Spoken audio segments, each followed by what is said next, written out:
ये साल बहुत सारे मेजर इवेंट देखने को मिले।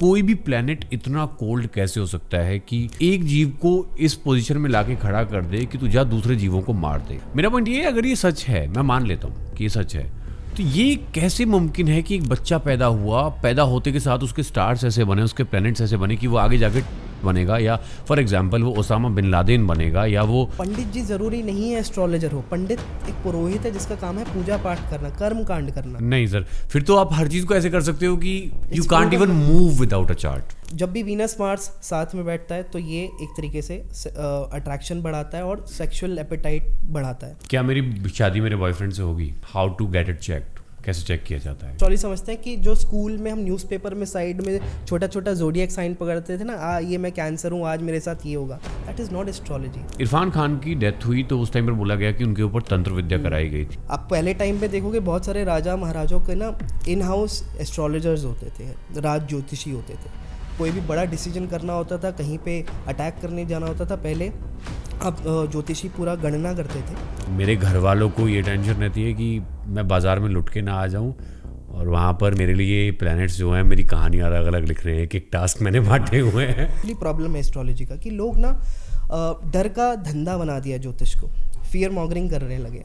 तो ये कैसे तय हो सकता है कि एक लव मैरिज हुई, लड़की का बाहर अफेयर हुआ, लड़की नशे में पड़ गई और एक लड़के को काट के ड्रम में डाल दिया? इन जनरल हर लड़के को ये चाहिए कि मैं कब फाइनेंशियली स्टेबल हो जाऊंगा, मैं किस घर में जन्मूंगा, किस सिचुएशन में जन्मूंगा, मेरे हाथ में नहीं है। उसी तरह लाइफ में बहुत सारी चीज़ें जो मेरे हाथ से बाहर, I can't choose my parents. Sonu Raghuvanshi ने अपने लवर के साथ मिल करके और कुछ लड़कों के साथ मिल करके राजा को मार दिया वहाँ पे।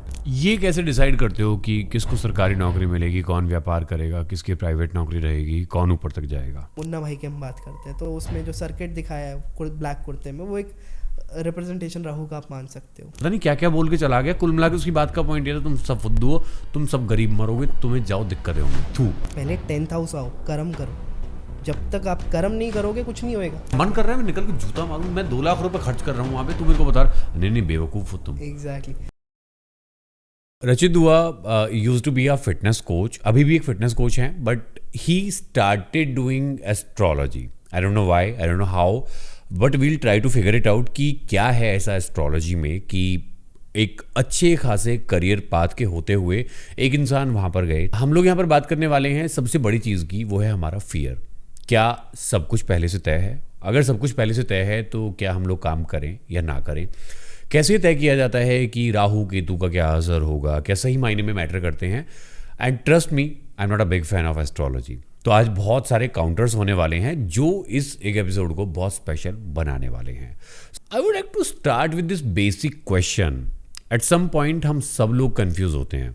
इज इट पॉसिबल कि एस्ट्रोलॉजी उस कंफ्यूजन को दूर कर सकता है? देखो सागर, एस्ट्रोलॉजी की जब हम बात करते हैं ना, एस्ट्रोलॉजी का यूज़ ही कंफ्यूजन दूर करने के लिए। पहले एस्ट्रोलॉजी का फंडामेंटल समझते हैं, एस्ट्रोलॉजी है क्या। ठीक है, एस्ट्रोलॉजी को अगर किसी लेमैन आदमी को समझा रहा है ना, तो astrology is basically a study of time. यानी मेरे को इस बात का अगर जवाब मिल जाए कि मेरा अच्छा टाइम कब आएगा, ख़राब टाइम कब आएगा, तो मेरी डिसीजन मेकिंग इंप्रूव हो जाती है। लेट से मुझे कोई बिजनेस स्टार्ट करना है या कोई बड़ा पैसा इन्वेस्ट करना है, तो ऑब्वियस सी बात है, मैं जो टाइम मेरे फेवर में होगा, मैं उस टाइम पीरियड में उस डिसीजन को लूँगा, ना कि टाइम वेयर प्लैनेटरी पोजीशंस मेरे अगेंस्ट में होंगी या समथिंग ऑस्पिशियस नहीं होगा, तो मैं उस समय डिसीजन नहीं लूँगा। इसको ऐसे समझो कि अगर कोई बीज बोना है तो एक पर्टिकुलर सीजन में मैं उस बीज को बोऊंगा ना, ताकि मेरे को उस हिसाब से फसल मिले। रैंडमली मैं कभी भी उसको नहीं करूँगा, हर चीज़ का एक प्रोसेस है। एस्ट्रोलॉजी उस चीज़ से हमें वाकिफ़ कराती है कि कब कौन सा सही समय है, तो एक्चुअली में वो कन्फ्यूजन को दूर करती है। अगर आप इसको, जो एस्ट्रोलॉजी का जो एक्चुअल जो वर्ड है ना, वो ज्योतिष है, और ज्योतिष एक वैदिक साइंस है, ये वेदास का पार्ट है। जो हमारे वेदास, जो ओल्डेस्ट फॉर्म ऑफ नॉलेज है, उसका पार्ट है, वेदांग है ज्योतिष। और ज्योतिषी को ना जो बोला जाता है, देवज्ञ बोला जाता है। देवज्ञ मतलब क्या हुआ? पर्सन जो उस देव नॉलेज को इंटरप्रेट करके प्लैनेटरी पोजीशन क्या इंडिकेट कर रहे हैं, उस चीज़ को डिकोड कर पाए। अगर ज्योतिष शब्द को भी आप ब्रेक करोगे तो ज्योति मतलब हो गया लाइट, ईश मतलब हो गया ईश्वर, राइट। तो इट्स लाइक कि जो डिवाइन लाइट आ रही है, जो प्लानिटरी वेव्स आ रहे हैं अर्थ पे, आप उसको कैसे डिकोड करके कैसे किसी को गाइड कर सकते हो, वो एक ज्योतिषी का काम है, वो एक एस्ट्रोलॉजर का काम है, और वही इसका एक्चुअल पर्पस है। आप पहले टाइम पे देखोगे बहुत सारे राजा महाराजाओं के ना इन हाउस एस्ट्रोलॉजर्स होते थे, राज ज्योतिषी होते थे। कोई भी बड़ा डिसीजन करना होता था, कहीं पे अटैक करने जाना होता था, पहले आप ज्योतिषी पूरा गणना करते थे और फिर उसका उस हिसाब से वो डिसीजन लिया जाता था कि हमें कब निकलना है, कब करना है। तो एक्चुअली में तो कन्फ्यूजन दूर करने का काम है ज्योतिष का, एस्ट्रोलॉजी का, ना कि कन्फ्यूजन क्रिएट करने का। बट कंटेंट क्रिएशन की इस दुनिया में there are lot of astrologers. 50 अलग अलग तरह की चीज़ें मैं लिटरली देख पा रहा हूँ। मतलब literally there are people who are predicting the entire year. एक तरीके से अगर अब मैं ऑडियंस के पर्सपेक्टिव से आपको बताऊं, so I am an audience, I consume that content. कोई मुझे अगर बोल रहा है कि 2025 बहुत ख़राब साल होने वाला है, डजंट मैटर आप क्या करोगे, ख़राब होगा, आपके सारे काम ख़राब होंगे। Why so? Why are they doing it? First thing. Second thing, अगर 2025 पूरा ख़राब होने वाला है, क्या मैं काम करूं या ना करूं? फिर तो बेटर है मैं घर बैठ जाता हूं, मैं क्यों ही काम करूं, सब खराब ही होगा। तो पहले आपने बोला कि 2025 पूरा खराब होने वाला है, क्या इसका मतलब है कि सबकी लाइफ में खराब चल रहा है? Obviously not. There are people जिनके नए बिजनेस चालू हुए हैं, देयर आर पीपल जिनके घर में बेबी आया है, कोई किसी ने घर बनाया है, किसी की शादी हुई है, किसी ने अपने बिजनेस में अपना बेस्ट प्रॉफिट अचीव किया है। तो हम ये तो नहीं बोल सकते कि पूरा साल ख़राब है। हाँ, ये साल बहुत सारे मेजर इवेंट देखने को मिले, जैसे एयर इंडिया क्रैश था या बहुत सारे स्टैम्पीड हुए, बहुत सारी चीज़ें, और उसके मल्टीपल रीजंस हैं। अगर मैं थोड़ा सा टेक्निकल जाऊँ यहाँ पे, इस साल ना जो सबसे बड़े प्लैनेट है सैटर्न, जुपिटर और राहु ने भी अपना राशि परिवर्तन किया है। तो जब भी जो स्लोअर मूविंग प्लैनेट्स होते हैं ना, जब वो राशि परिवर्तन करते हैं, एक शिफ्ट करते हैं, तो एक हलचल आती है। इट्स लाइक ऐसे समझो कि अगर आपके पास से कोई एक एलिफेंट गुजरेगा तो वो धमधम जो आप महसूस करोगे ना, वो उसका एक मैग्नेटिक फील्ड है जो अफेक्ट करेगा। तो उसी तरह मई के बाद से स्पेशली, जैसे जुपिटर जेमिनाई में आए, सैटर्न पाइसेस में मूव हुए, ठीक है, और राहु एक्वेरियस में आए, तो इस टाइम पे फिर मेजर इवेंट्स देखने को मिले। महाकुंभ में जो स्टैम्पीड हुआ, वो सारी चीज़ें हुई, तो ये इस वजह से हुआ बिकॉज एक मेजर शिफ्ट ऑफ एनर्जी देखा गया, ना कि सिर्फ इसलिए कि हाँ ये साल ही मैं बोलूँ कि अब जैसे आपने बोला आप कंटेंट ऑब्जर्व करते हो, तो बहुत लोग ये बोलने लगे कि 2025 मंगल का ईयर है, इसलिए ये सारी चीज़ें होने लगी। टू सम एक्सटेंड ये बात ठीक है, लेकिन एक ही स्टेटमेंट से पूरी चीज़ को एक ठप्पा लगा देना, वो मेरी निगाह में गलत रहेगा। इसलिए यही तो एक्चुअली प्रॉब्लम है एस्ट्रोलॉजी का, कि लोग ना डर का धंधा बना दिया ज्योतिष को, फियर मॉन्गरिंग करने लगे, और वही नहीं करना है। एक एस्ट्रोलॉजर के पास ना आप देखोगे सागर कि मोस्टली वो इंसान आता है जिसको लाइफ में कुछ क्लैरिटी नहीं मिल रही है, उसको कोई सक्सेस नहीं मिल रही, मेहनत कर रहा है, कुछ नहीं हो रहा है, कुछ हो नहीं रहा है बेसिकली। तो वो एक होप से जाता है और एक आंसर लेने के लिए जाता है कि यार क्या लग रहा है मेरा, क्या कुछ होगा नहीं होएगा। अब एक इंसान तुम्हारे पास ऑलरेडी डरा हुआ है, उसके लाइफ में ऑलरेडी बैंड बजी हुई है, और एक एस्ट्रोलॉजर कुछ ऐसी स्टेटमेंट दे दे जिससे ऑलरेडी वो वैसी और डिवास्टेटेड हो जाए। यही हो रहा है। अब जैसे आपने मेरा इंट्रोडक्शन दिया कि मैं फिटनेस कोच हूँ, फिटनेस में भी हमारा आप यू ऑल्सो फॉलो फिटनेस, तो आपको मालूम है कि फिटनेस में भी दो तरह के लोग हैं। एक हैं जो एजुकेटेड ट्रेनर्स हैं, जो एक्चुअली पढ़ाई करते हैं इस चीज़ की और साइंटिफिक तरीके से लोगों को हेल्प कर रहे हैं, राइट। और एक जॉनर है जो यू नो दैट कि बड़े बाइसेप्स बन गए तो इंस्टाग्राम पे बायो हो जाता है DM फॉर कोचिंग, राइट। वो सिर्फ अट्रैक्ट कर रहे हैं because of limited outer look से, और लोगों को गाइड करने की कोशिश कर रहे हैं। वहाँ पे कहानी ख़राब होती है। सेम फिनोमेना एस्ट्रोलॉजी में भी है कि कुछ लोग होते हैं जो थोड़ा बहुत सुपरफिशियली पढ़ाई कर लेते हैं, हाफ बेक्ड नॉलेज रखते हैं, और वो उतर जाते हैं कि हाँ अब हम लोगों को गाइड करेंगे, कंसल्टेशन देंगे, और कंसल्टेशन की जगह वो अच्छा करने की जगह और नुकसान कर रहे हैं। यही प्रॉब्लम है सेम एस्ट्रोलॉजी में भी। Let's focus on the biggest question, free will. अगर मेरा सब कुछ प्री डिसाइडेड है, अगर मेरे स्टार्स, मेरे प्लैनेट सब कुछ डिसाइड कर रहे हैं, मेरी पूरी स्क्रिप्ट लाइफ की लिखी जा रही है वहाँ पर, क्या मेरे पास कुछ फ्री विल है? क्या मैं अपनी चॉइसेस को प्रायोरिटाइज कर सकता हूँ? Do I have that freedom? Okay, this is a very good question है। इनफैक्ट ये सबसे ज़्यादा पूछे जाने वाला क्वेश्चन है किसी भी एस्ट्रोलॉजर से। तो सागर इसको ऐसा समझो, थोड़ा सा टेक्निकल भी जाऊँगा मैं यहाँ पे, ठीक है। जैसे ज्योतिष में 12 भाव होते हैं, हर घर कुछ रिप्रेजेंट करता है। जैसे तीसरा घर जो होता है ना, वो एक तरीके से फ्री विल का होता है, एफर्ट का होता है, वेलर का होता है कि आप इनिशिएट कर रहे हो या नहीं कर रहे हो। 3, 6, 10, 11 ये उपचय हाउसेज होते हैं जो ये रिप्रेजेंट करते हैं कि अगर आप एफर्ट मारोगे तो कुछ हद तक चीज़ें चेंज कर सकते हो। तो 12 में से 4 हाउसेस में तो थोड़ा कंट्रोल दिया है ईश्वर ने, और बाकी हाउसेस में आपका कंट्रोल नहीं है। जैसे 9th हाउस वो आपका भाग्य का स्थान है। अब इसको थोड़ा और समझो। 9th हाउस मैंने कहा वो भाग्य का स्थान है। 9th हाउस से एग्जैक्टली अपोजिट 3rd हाउस आता है, जिसका मैंने अभी जिक्र किया कि वो हाउस ये बताता है कि आप इनिशिएट कर रहे हो या नहीं कर रहे हो, एफर्ट ले रहे हो या नहीं ले रहे हो। यानी कि ज्योतिष ये क्लियरली बोल रहा है कि आपका भाग्य भी तभी साथ देगा जब आप एफर्ट लोगे।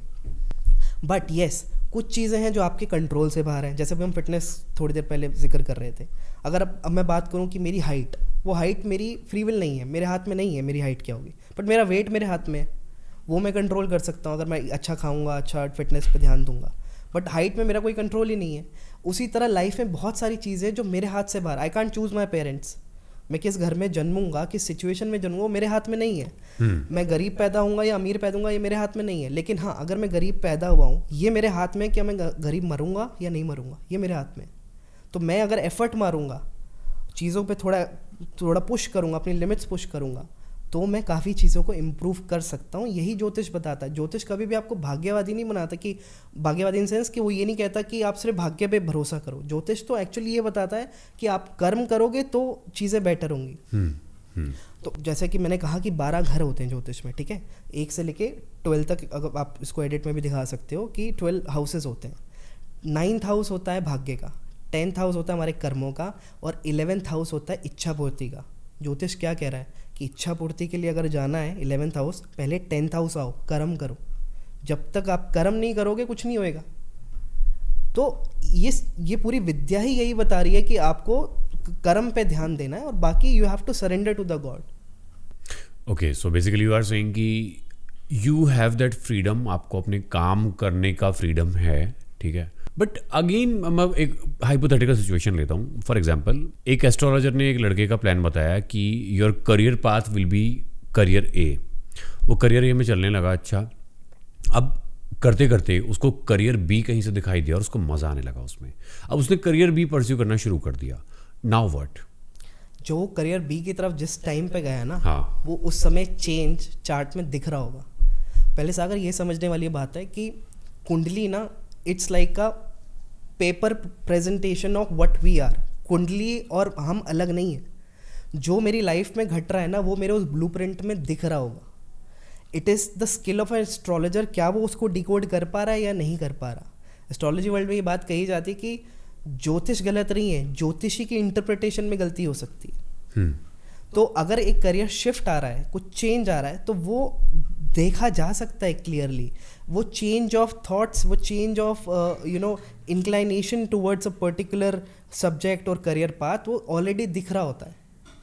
तो ऐसा नहीं है कि उसने ए बोला था, वो उस समय अगर ए बोला था उस समय वो उस पर रहेगा, लेकिन एक टाइम आएगा। बिकॉज कहते हैं ना कि एक जो चेंज है वो कांस्टेंट है, चेंज तो सदा हमेशा हो रहा है। कुंडली इज़ लाइक कि जिस समय आप पैदा हुए, लेट्स से आप 25-30 साल पहले पैदा हुए, कुंडली उस समय का स्क्रीनशॉट है।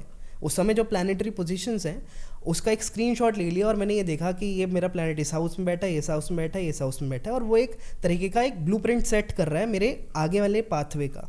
But down the cut to 30 years later, आज जब हम बात कर रहे हैं, अभी भी तो प्लानिटरी पोजीशन कहीं पे कुछ मूव कर रही है, वो वहीं तो नहीं है जहाँ पहले थी। तो वो जो एक जो ब्लूप्रिंट था और अभी जो ट्रांजिट में हो रहा है, जो चेंज हो रहा है, उसका भी तो असर होगा ना। तो दोनों चीज़ें सुपर इम्पोज करके प्रेडिक्शन की जाती हैं, वो सारी चीज़ें की जाती हैं। So basically you are saying that career A से करियर बी जब एक इंसान ने शिफ्ट किया है, मैं एक चीज़ बोल सकता हूँ यहाँ पर कि ठीक है, ट्रांजिशन वहाँ पर हुआ है, लेकिन ये बहुत सारी चीज़ों से ड्राइव होता है। आपका एनवायरनमेंट, आपकी अपब्रिंगिंग कैसी रही है, एक सर्टेन ग्रुप के बीच में आप पैदा हुए हो, एक सर्टेन रीजन में आप पैदा हुए हो। But how can you decide कि इसकी लाइफ कैसी गुजरेगी या कब ट्रांजिशन होगा? आई मीन, इसका साइंटिफिक एविडेंस है मेरे पास कि हाँ, दिस इज़ प्योर साइंस कि मैं एक जगह से दूसरी जगह गया, मेरा माहौल चेंज हुआ, मेरे थॉट्स चेंज हुए, मेरी भाषा चेंज हुई, मेरे कपड़े चेंज हुए। बट एस्ट्रोलॉजी कैसे तय करेगा? और सबसे बड़ा क्वेश्चन मेरे दिमाग में, अभी मैं कन्विंस नहीं हो पा रहा हूँ, वो ये है कि एक इंसान पैदा हुआ, उसने 80 साल का अपना जीवन जिया, तो ये कैसे मुमकिन है कि जब वो पैदा हुआ उसी टाइम आप सब कुछ बना सकते हो? उसके 80 साल का जीवन कैसा होगा, उसके एफर्ट्स तमाम, उसकी कोशिशें वो ज़ाया जाएंगी, या वो ए टाइप का इंसान है और अगर वो बी टाइप का इंसान बनना चाहता है और एस्ट्रोलॉजी बोलता है कि नहीं आप ए टाइप के इंसान रहोगे, तो वो हमेशा ए टाइप का रहेगा। How so? This is a very beautiful question. अभी देखो, सनातन धर्म ना पूर्व जन्म को मानता है कि पिछला जन्म एक हमारा पास्ट लाइफ जन्म होता है, ठीक है, पिछले कर्म होते हैं जिसको हम भुगतते हैं। अब आपने एक चीज़ बोली कि एक बच्चा पैदा हुआ तो हाउ कैन यू टेल कि वो 80 साल में ये चीज़ें विटनेस करेगा, वो सब करेगा। इस चीज़ को वैलिडेट करने का तो प्रूफ नहीं है कि हाँ पिछला जन्म है। I can't prove scientifically, just like कि मैं ये प्रूफ नहीं कर सकता भगवान है कि नहीं, बट है, मानते हैं, एक्सपीरियंस करते हैं हम लोग कि there is some divine power जो प्रोटेक्ट कर रही है, जो सृष्टि चला रही है, ठीक है। उसी तरह एक बच्चा जब पैदा हुआ है, अभी जस्ट हुआ है, उसने अभी कोई कर्म शुरू ही नहीं किया, बट उसकी कुंडली बन गई जो आगे तक की लाइफ का एक पैटर्न बता रही है कि इस टाइम पे ये करियर ए की तरफ जाएगा, इस टाइम पे एक स्विच आएगा, करियर बी की तरफ जाएगा, इस टाइम पे इसके इस तरह के दोस्त मिलेंगे, इस टाइम पे ये फॉरेन जाने का इसके योग बन रहे हैं। इट मीन्स कि there was some closing balance पिछले जन्म का, जब वो बंद हुआ और जब अब जो इसने जन्म लिया तो एक ओपनिंग बैलेंस जो कैरी फॉरवर्ड हो रहा था, जिसे हम प्रारब्ध बोलते हैं। प्रारब्ध मतलब कि पिछले जन्म के क्या कर्म लेके आप आए हो, उसी पर डिपेंड करता है कि मेरा ये लाइफ क्या है। इसे हम बोलते हैं ना, हम लोग सुना होगा आपने, बहुत सारे स्पिरिचुअल मास्टर्स बोलते हैं अच्छा कर्म करो ताकि अगला जन्म आपको अच्छा मिले। वैलिडेशन किसके पास है? किसी के पास नहीं है कि है नहीं है, मुझे क्या पता, बट एटलीस्ट ज्योतिष ये इंडिकेशन ज़रूर कर रहा है कि हाँ कुछ ना कुछ इस बात में तंत्र तो है। क्योंकि अगर मेरे को एक क्लोजिंग बैलेंस मिला है जिसके बेसिस पे मुझे मेरी फैमिली, मेरा भाई, मेरे जो भी मैं जिस भी एनवायरनमेंट में पैदा हो रहा हूँ, वो कहीं ना कहीं कुछ ना कुछ तो तय कर रहा है, वो मुझे यहाँ से एक हिंट मिलता है। सेकेंड चीज़ आपने बोला कि यार साइंटिफिक प्रूफ क्या है। देखो, साइंटिफिक मतलब क्या कि कोई चीज़ जब कॉज एंड इफेक्ट होती है वो साइंस हो जाती है। कि भाई अगर 1-2 बार हुआ तो तुक्का हुआ, लेकिन 50-100 बार एक प्रेस करने पे लाइट जल रही है तो साइंस हो गई, राइट। तो एस्ट्रोलॉजी जो है ना, अगर तुम देखोगे, ये सबसे पुराना डेटा एनालिटिक्स है। जिस समय ये टेलीस्कोप्स और ये सब इन्वेंट नहीं हुए थे, उस समय हमारे ऋषि मुनियों ने ये सब बता दिया था 10,000 साल पहले ही कि सन के अराउंड सब कुछ रिवॉल्व कर रहा है, अर्थ और सन का डिस्टेंस क्या है, ये सारी चीज़ें शास्त्रों में पहले ही लिख दी गई, ठीक है। जैसे ये इन्वेंशंस तो अभी कुछ 100 साल पहले के आसपास हुई, लेकिन हज़ारों साल पहले से हमारे सनातन धर्म में नवग्रह मंदिर होते रहे। मंदिरों में नवग्रह का एक सेक्शन होता है जहाँ पे सूर्य भगवान को सेंटर में बिठाया जाता है और उनके अराउंड प्लैनेट्स को, बाकी ग्रहों को पोजीशन किया जाता है। तो ये चीज़ तो हम हज़ारों साल से करते आ रहे हैं, जब कोई इन्वेंशन ही नहीं थी। तो हाउ कैन यू से कि ये कैसे हुआ? It means there is some logic behind it, there is some truth behind it which science is still exploring. जो नासा कि ये बताता है कि इस समय कोई एस्टेरॉयड आएगा, उस समय आएगा, ये सारी चीज़ें पंचांग में उन सब बहुत साल पहले ही बता दी जाती हैं। Okay, help me and my audience understand how a ball full of gas called Jupiter that is almost 600 million kilometres away from us drive my life. कैसे जुपिटर मेरी लाइफ के फैसले ले सकता है जो इतना दूर और गैस का भरा हुआ एक गोला है? करेक्ट। सो आपको एक चीज़ पता है, जुपिटर को साइंटिफिक थोड़ा सा हम पहले चलते हैं, ठीक है। जुपिटर की ग्रेविटी की वजह से अर्थ के ऊपर लाखों करोड़ों जो ये एस्ट्रॉइड्स हैं वो सब टकराने से बच रहे हैं। आपको पता है ये बात? Because of the gravity of Jupiter वो उस अर्थ को प्रोटेक्ट करके रखा है ताकि अर्थ के ऊपर ये जो एस्ट्रॉइड्स हैं या जो भी ऐसे फॉरेन बॉडीज़ हैं वो अर्थ पे ना टकराए। तो जुपिटर की ग्रेविटी उसको बचा रही है, साइंटिफिकली प्रूव है। ये तो एस्ट्रोनॉमिकली हमने बात की, साइंटिफिकली बात करी। अब आते हैं कि ज्योतिष के एंगल से ये कैसे चीज़ पॉसिबल है। जुपिटर क्या है कि इसको हम बोलते हैं बृहस्पति, ठीक है, गुरु ग्रह है, ठीक है। और गुरु जो ये वर्ड है ना, ग्रेविटी का हिंदी मतलब क्या है बताओ? हिंदी गुरुत्वाकर्षण। गुरुत्वाकर्षण भी गुरु से आया कि anything that is protecting you. अब हम बोलते हैं लाइफ में कुछ भी अगर हमें प्रोटेक्ट करके रख रहा है या हमें गाइड कर रहा है तो हमें अपने किसी गुरु के पास जाना है जो हमें लाइफ को ईज आउट कर रहा है। एस्ट्रोलॉजी में, शास्त्रों में ये बताया गया कि जुपिटर जैसे हर प्लैनेट का ना एक रिप्रेजेंटेशन है। जैसे सैटर्न कर्म को रिप्रेजेंट कर रहा है, वीनस लग्जरीज को रिप्रेजेंट कर रहा है। तो जुपिटर जो है ना वो बहुत सारी चीज़ों को रिप्रेजेंट करता है. फॉर एग्जांपल हमारा ज्ञान, हमारी विजडम, हमारे स्पिरिचुअल ग्रोथ, हमारे गुरु, ये सब जुपिटर के डोमेन के अंदर आता है. अगर किसी का जुपिटर कुंडली में अच्छा है ना तो लाइफ में काफ़ी चीज़ें ईज आउट हो जाती हैं. टेक्निकली अगर मैं समझाऊँ तो हर प्लैनेट के कारक बोले जाते हैं. हमारे ज्योतिष में इसको ऐसे बोलते हैं कि कारक है. तो जैसे 12 हाउसेस बताए हमने कि 12 हाउसेस होते हैं ज्योतिष में, और हर ग्रह का एक डिपार्टमेंट है कि उसको ये रोल दिया हुआ है कि तुझे ये संभालना है, तुझे ये संभालना है. सैटर्न को बोल दिया तुझे कर्म संभालना है, तुझे लॉन्जेविटी संभालनी है, तुझे इनकम संभालना है. वीनस को बोला तू शादी वाला डिपार्टमेंट देख ले. जुपिटर को जो सबसे ज़्यादा चीज़ें दी गई ना, वो जो कारक दिए गए वो 2nd house, 5th house, 9th house, 11th house, यानी 12 में से कितनी चीज़ें तो जुपिटर के हाथ में ही है. कि अगर जुपिटर अच्छा है तो ये सारी चीज़ें ईज आउट होती हैं. और जैसा मैंने अभी थोड़ी देर पहले कहा, ये डेटा एनालिटिक्स सबसे पुराने वाला है. सबसे पुराने टाइम का डेटा एनालिटिक्स देखा गया कि जिसका जुपिटर स्ट्रॉन्ग है उसके टीचिंग स्किल्स अच्छे हैं. जिसका जुपिटर स्ट्रॉन्ग है उसे लाइफ में अच्छे टीचर्स मिलेंगे. अच्छे टीचर्स मिलेंगे, लाइफ में अच्छा ग्रो करेगा क्योंकि अच्छी गाइडेंस मिलेगी. लाइफ में एक ईज आता है. तो ये देखा गया. Jupiter is just a reference. Although जब आप ये सारी चीज़ें बता रहे थे कि इस वाले प्लैनेट को ये काम दिया गया, उसको वो काम दिया गया, मेरे को एक जोक याद आ रहा था कि मेरे घर वालों को ये टेंशन रहती है कि मैं बाज़ार में लुट के ना आ जाऊं, और वहाँ पर मेरे लिए प्लैनेट्स जो हैं मेरी कहानियाँ अलग अलग लिख रहे हैं. एक टास्क मैंने बांटे हुए हैं. Anyways, but this is actually truth ना. अब लोग पता है क्या करते हैं सागर, कि एस्ट्रोलॉजी के टाइम को लेके ना, एस्ट्रोलॉजी लोग समझते हैं, एस्ट्रोलॉजी समझते हैं कि जो स्कूल में हम न्यूज़पेपर में साइड में छोटा छोटा ज़ोडिएक साइन पकड़ते थे ना, ये मैं कैंसर हूँ, आज मेरे साथ ये होगा. That is not astrology. वो मतलब बहुत ही टिप ऑफ द आइसबर्ग का भी, उसका भी टिप ही समझ लो. ज्योतिष बहुत वास्ट है. आपका सन साइन, आपका मून साइन सिर्फ एक छोटी सी चीज़ है जो आपको कर रहा है, डिफाइन कर रहा है. आपकी पूरी कुंडली आपको डिफाइन करती है. आपका हर ग्रह आपको डिफाइन करता है कि वो कहाँ बैठा है, आपके लग्नेश की पोजीशन क्या है, आपका 10th हाउस के लॉर्ड की पोजीशन क्या है. तो मैंने बताया ना कि कुंडली क्या है, वो जीता जाता है एक पेपर फॉर्मेट में. मेरी लाइफ है. अब मैं उस जैसे ईसीजी, एक डॉक्टर ईसीजी रिपोर्ट को इंटरप्रेट करता है, हम नहीं कर सकते, बट वो आड़ी टेढ़ी लाइन को बता सकते हैं तेरा दिल सही चल रहा है नहीं चल रहा है. उसी तरह कुंडली को देख के एक अच्छा एस्ट्रोलॉजर ये बता सकता है कि हाँ लाइफ में क्या चल रहा है, क्या नहीं चल रहा है, और क्या होने की संभावनाएं हैं.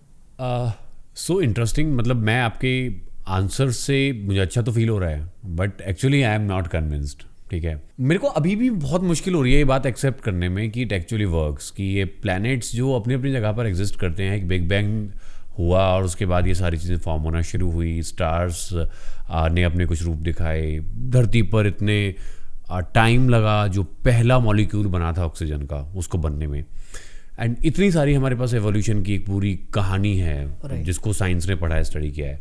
And on the other hand there is a astrology factor जो सब कुछ ही बता रहा है कि एवरीथिंग इज़ प्री डिसाइडेड. सो मैं जब ये इवोल्यूशन को एक अगर पलड़े में रखता हूँ और एक पलड़े में एस्ट्रोलॉजी को रखता हूँ, तो इवोल्यूशन बहुत बहुत ज़्यादा डोमिनेटिंग फैक्टर है. Obviously. डू यू बिलीव कि एक टाइम पर डायनासोर्स रहा करते थे? साइंस ने तो प्रूव किया है इसको. हाँ, but do you believe? Yes. As an astrologer. Okay. If it is proven, then it's there ना. अब एस्ट्रोलॉजी को मैं क्यों कह रहा हूँ कि हाँ इट वर्क्स, देखा गया है कि अगर ये वाला ग्रह यहाँ बैठता है तो इस बंदे की ऐसे, मतलब I am not going technical here, but let's say Surya अगर लगन पे है किसी के, लगन मतलब फर्स्ट हाउस, ठीक है, कि सन अगर फर्स्ट हाउस में, तो देखा गया है कि वो थोड़ा सा सेल्फ सेंटर्ड हो सकता है, थोड़ा सा ईगो हाई हो सकता है. सन राजा है ना, first house is your personality, जैसे मैंने कहा. तो जैसे एक सन के अराउंड सब कुछ रिवॉल्व कर रहा है, तो उस पर्सन के भी आप ट्रेट्स ऐसे देखोगे कि उसको पसंद आएगा कि लोग मेरे बारे में बात करें, मेरे आसपास घूमें, या मेरे हिसाब से चीज माय वे और हाईवे वाली कहानी चलती है. तो ये मैंने जैसा कहा ना कि पैटर्न है, ये सारे देखा गया, ट्रायल एंड टेस्ट किया गया, तब इस चीज़ को एक डॉक्यूमेंट करके उसको 5000 साल से, तो जिसे हम कह सकते हैं कि प्रॉपर डॉक्यूमेंट तरीके से इसको उस समय भी रेलेवेंट था और आज भी रेलेवेंट है, और अगले और 5-10 हज़ार 15 साल व्हाटएवर यू कैन से साल तक ये रेलेवेंट रहेगा. इंसानों का एवोल्यूशन बहुत बाद में हुआ, हम लोग इवॉल्व होकर यहाँ तक पहुँचे और हम लोगों ने तमाम चीज़ें बनाई है. साइंस हम लोगों ने बनाया, एवोल्यूशन में हमने फार्मिंग करनी सीखी, हम 2 पैरों पर चलना शुरू कर दिया हमने. देयर वर टर्निंग पॉइंट्स, ठीक है. देन देयर इज एस्ट्रोलॉजी जो हम लोगों ने बनाई उस चीज़ को लेकर, ठीक है. मैं इसको इतना डिटेल में इसलिए बता रहा हूँ क्योंकि हमसे पहले भी यहाँ पर क्रिएचर्स रह चुके हैं जो इस दुनिया से जा भी चुके हैं, राइट। जिनके अवशेषों को आज तक हम फॉसिल्स के नाम से पुकारते हैं और जिनसे हम डीजल पेट्रोल एक्सट्रैक्ट करते हैं। क्या उस टाइम पर भी ये प्लैनेट्स अपना रूप दिखाते होंगे? एब्सोल्युटली, बट पॉइंट इज कि मेरे पास उस समय एक डॉक्यूमेंट नहीं था जो मेरे को ये बता पाए, जो गाइड कर पाए कि हाँ भाई कि इसको इंटरप्रेट करने का तरीका क्या है, या मैं बोलूँ ह्यूमन ब्रेन उस समय इतना इवॉल्व नहीं था। बट अगर कुछ जैसे बिग बैंग भी हुआ because there were certain planetary energies that came together, जिस वजह से कोई घटना घटी, राइट। कोई कहीं पे कुछ आपस में टकराया या किसी ने किसी की मैग्नेटिक फील्ड को ऐसा अट्रैक्ट किया और वहाँ से कॉज एंड इफेक्ट नाम की कोई चीज़ हुई कि कोई धमाका हुआ या कुछ इस तरह से सारी चीज़ें हुई। तो इट मीन्स हर चीज़ का एक मैग्नेटिक फील्ड है, एक एनर्जी है, राइट। ये तो प्रूवन है कि ना, हर चीज़ में एनर्जी इज़ देयर, आप उसको क्रिएट नहीं कर सकते, वो सिर्फ ट्रांसफ़र होती है, वो तो प्रूव हो चुका है। तो मैक्रो लेवल से लेके माइक्रो लेवल तक हर चीज़ पे प्लैनेट का इम्पैक्ट देखा गया है।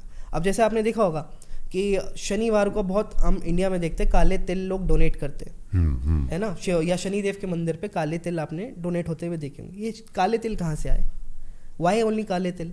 बिकॉज ये देखा गया कि जो काले तिल की जैसे मैंने कहा था ना, हर प्लैनेट के अंदर के डोमेन के अंदर कुछ कुछ चीज़ें आती हैं कि वो उस चीज़ को रिजेंबल करता है। तो काले तिल को शनिदेव से कनेक्ट किया गया, या लोहे को शनिदेव से कनेक्ट किया गया कि आयरन का जो डोमेन है वो सैटर्न के अंडर आता है। इसलिए आपने देखा होगा हमारे घर में मदर्स को, अरे शनिवार के दिन लोहा नहीं लाना है। क्यों नहीं लाना है लोहा?